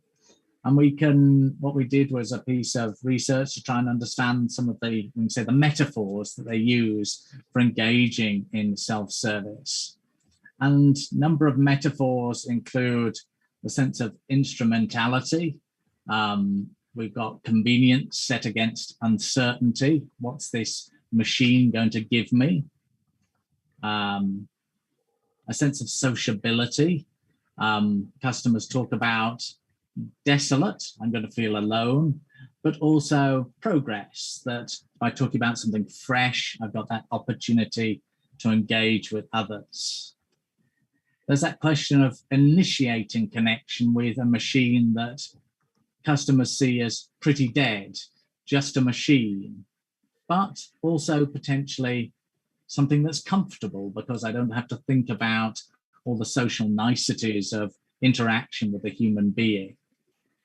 And the issue of terminating connection. As I move to self-service, then it's going to become troublesome, but potentially maybe I'll get some reciprocity in terms of discounting, for example, as I do more of the service myself. But interestingly, our respondents in the study also show that customers here are thinking about unemployment. So what's going to happen to people as more machines take over service? And this reflects some of that holistic thinking I was talking about earlier. It's not just me and the machine, as in a Western sense, but me and a machine and a context that reflects that Chinese perspective. And a final perspective that people think about is face, or mianzi in Chinese. So that sense of unease, am I going to feel that I lose face when I engage with this machine? But perhaps I'm going to get some guidance that's going to help me understand how to behave in a socially appropriate way. Now, hopefully here you'll start to see that if we look at these purple bubbles, these are all about that sense of connection and relationship that I was referring to earlier. So that's a relational point of view on what it means to engage with self-service. Now, in terms of the Chinese learner, we've also been looking at some roles that the Chinese learner uses to understand their engagement with self-service or online learning. And what they find motivating is starting to become a learner who takes responsibility for my learning by learning to manage my own schedule, deciding where to study. And of course, we need to contextualize that to the fact that learners, particularly in Chinese culture, are often used to being very directed by a teacher or an educator at the front of the room. But they also risk the sense of feeling debilitated in the sense of lacking dedication, lacking the self-discipline that's necessary to function in the online world. But potentially I've got that opportunity to become a competent online learner by ensuring a clear understanding. What's interesting there is that the learner then is starting to make judgments about the level of their understanding that's often ratified in the classroom by the teacher or by the educator. So that's an important shift. And learners find it demotivating as they feel that they're acting as a dehumanized learner. They miss that face-to-face interaction, and they can't get the feeling of closeness, that sense of guanxi that's so important to knowing what to do and how to behave. So again, we're seeing that relational orientation appear. So let's just revisit the figure again. And what I'm hoping you're starting to feel here is that the Chinese user is drawing on relational questions when they start to think about engaging with self-service, in terms of, have I accessed a body of experience that helps me know how to connect with and relate to this technology? And how is this technology going to fit within my network of relationships? Set against a more Western orientation that says, let me analyze this technology at a very individual level, and often just one singular question, which is, what benefits does this technology bring to me? And that tends to then anticipate, if we say yes, then I'm likely to engage with and use. So if we tie this back to the ATM graph that I was showing earlier, you can see that potentially the explanation for the different patterns of engagement with ATMs reflects the fact that there isn't that accumulated understanding of ATM engagement in a Chinese setting.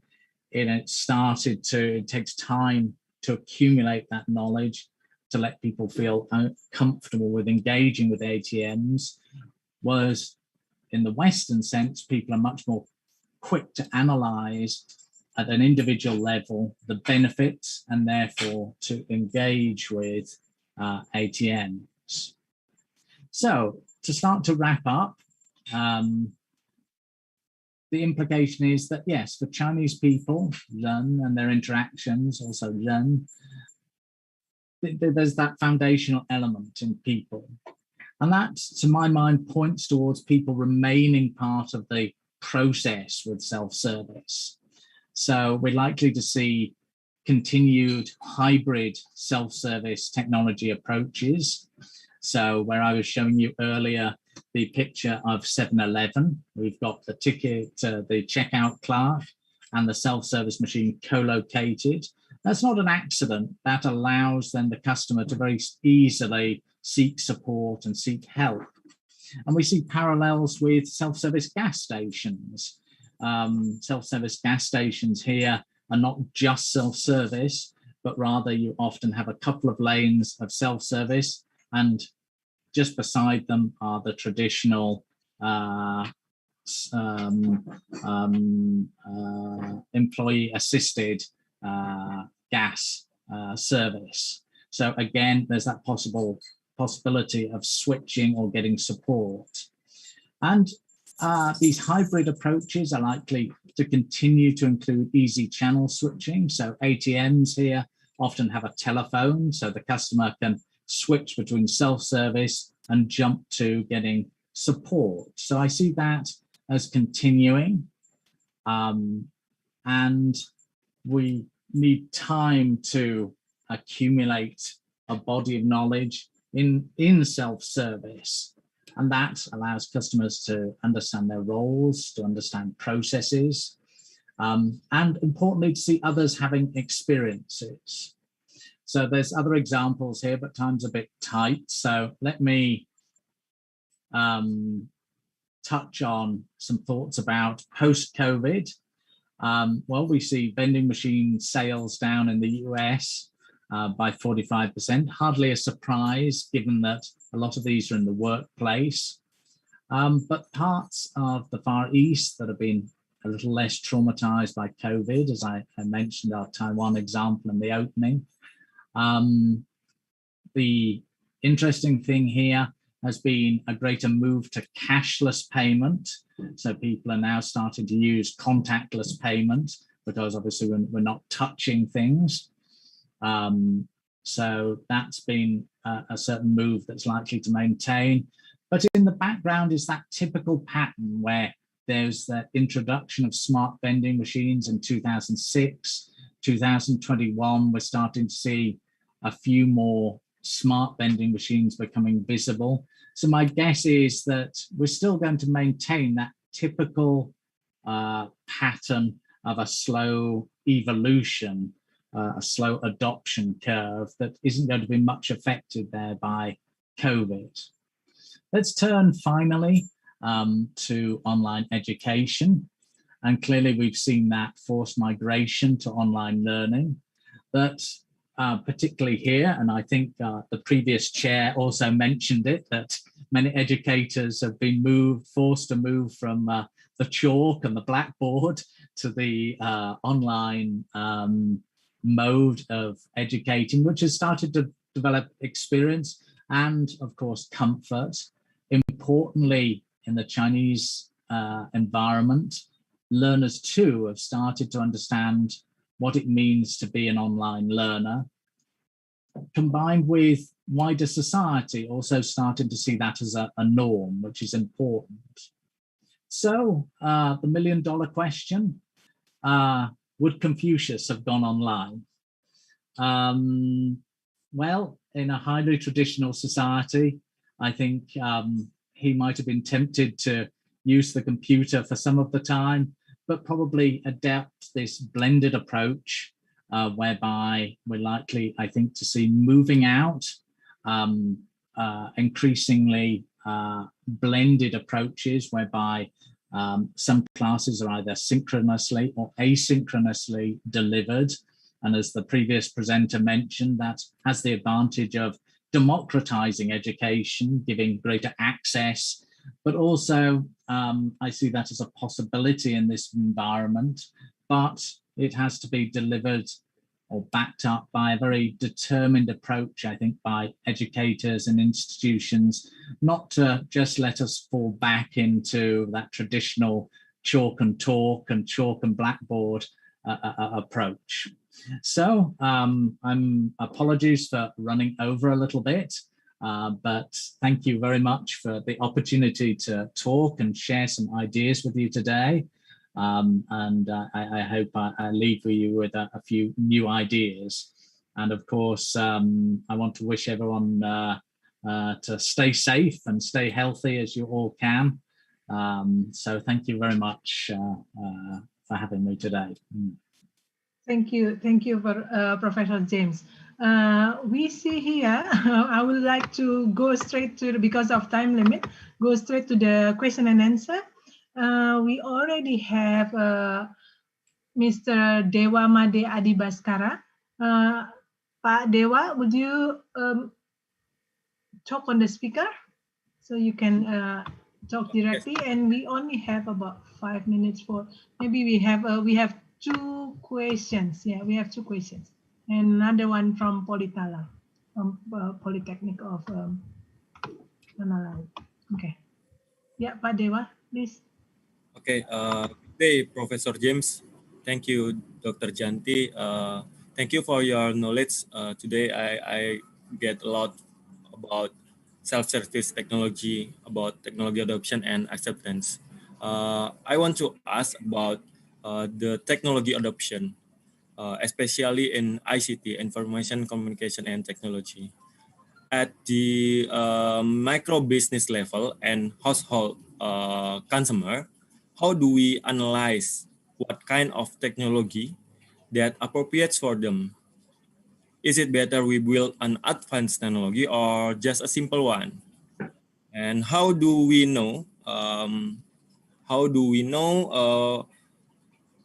We design it and build the right technology for them? Maybe some kind of self-service technology. I want to, in my research, in my dissertation, I built a technology for the micro enterprise and microfinance. That's my question. Thank you. So if I've understood it right, you're interested in the design of the technologies, the how we think about the design of How do you think about the design for service technology, especially when it is designed for the small medium enterprise? What do you consider?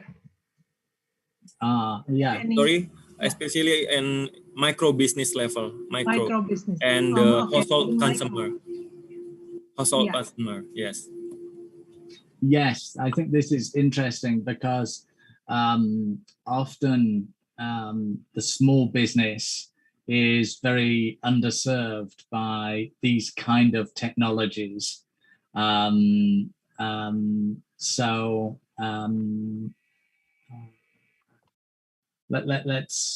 take a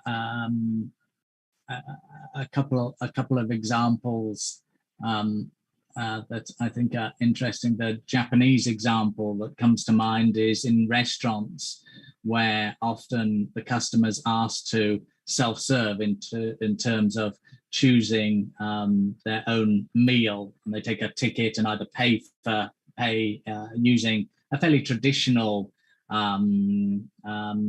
select and pay system.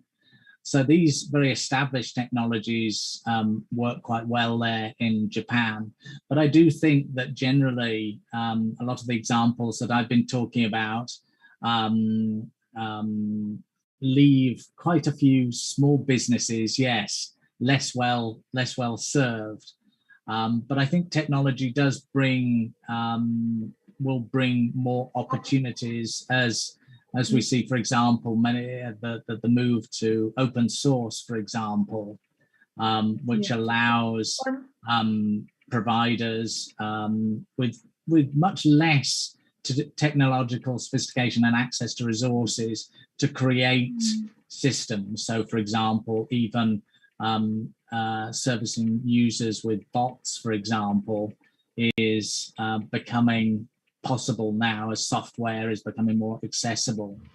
So I think two points, and I'm not so familiar with your area, but I think they're likely to be very traditional technologies that, like my Japanese example, that can be used in small businesses. But also I think there's very interesting prospects in the way software particularly will open up opportunities for small businesses to do much more than they've been doing so far. So those are just two simple thoughts that I've got, and I hope that answers your question to some extent.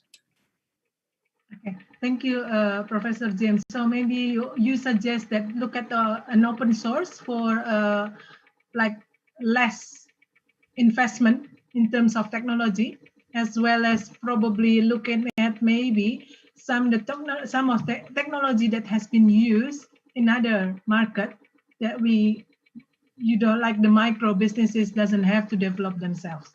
Yeah. Exactly. Yes. Okay, yes. Thank you. Now the one last question, because we have limited time, from Pak Gali, I ask permission to read your question.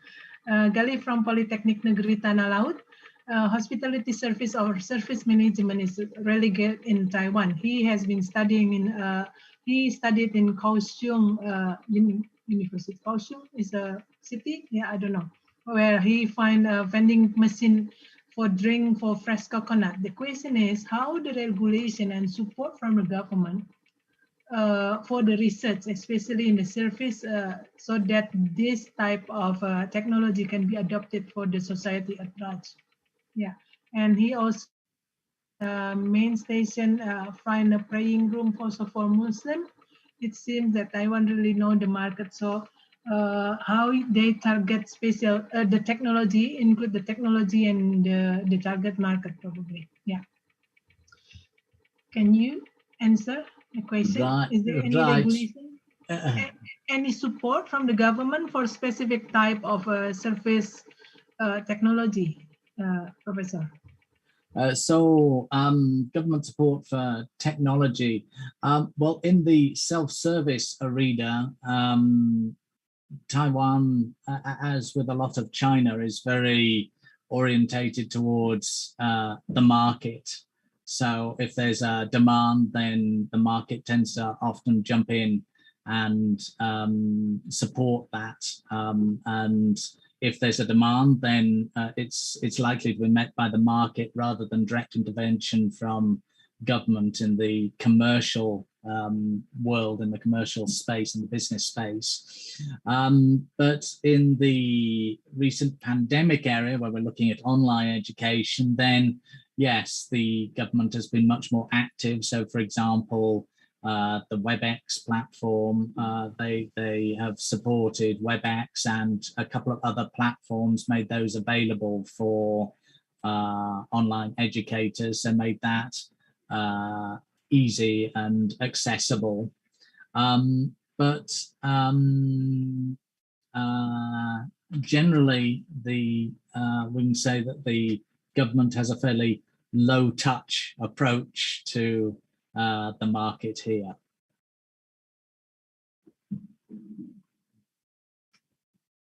Compared to China, the Chinese government is more supportive to the surface technology. Is that what you're saying?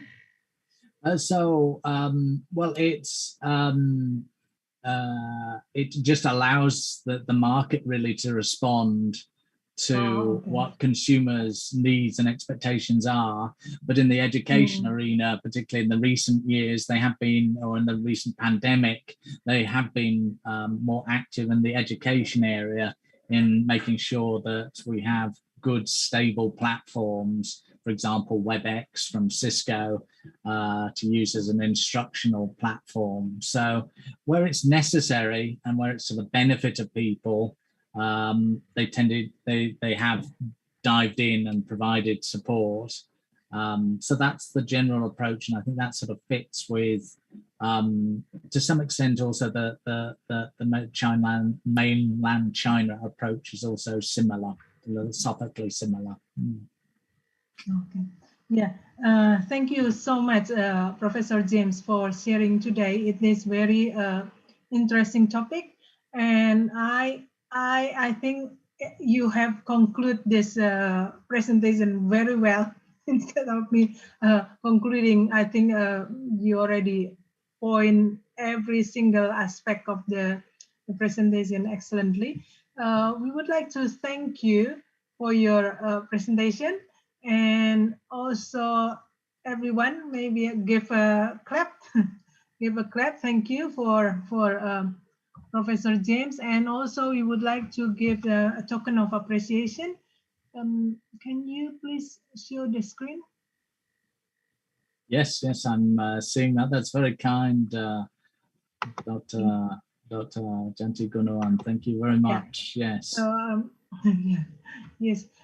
So as a token of appreciation, we will deliver this certificate, and thank you very much. And we expect that this relationship can continue, strengthen each other research, field of research. Thank you. Yeah. I want to just say as well that I want to congratulate you and your team on an excellent organization. It's been very, very smooth, and things like this, the certificate was way more than I expected. I recently attended a US-based conference, also online, and it really was nowhere near as well organized. So this has been a real pleasure. Thank you very much. Yeah, and also for the participants too. They are very, very supportive. Thank you. Yeah, so we will move to the next session.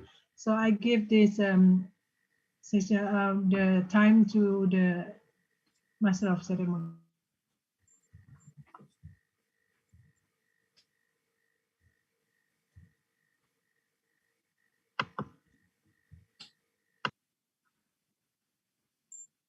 Okay, ladies and gentlemen, coming up to the last session, we are going to have a panel session for those who are presenting papers. And please be note that our panel session will be start at 1 p.m. on sharp. So from now on, you can proceed to your presentation room. And I'll remind again, don't forget to fill out the link attendance that will be shared in a minute. But before you go to the presentation room, let us do the photo session first. So I invite to all of you to turn on the camera. Okay, so I will come down. From 3, 2, 1, smile. All right, once again. 3, 2, 1, smile. Okay, well, and the keynote session has come to the end. For all of you who are presenting paper, please go to your presentation room by following this link. So you can check on the screen.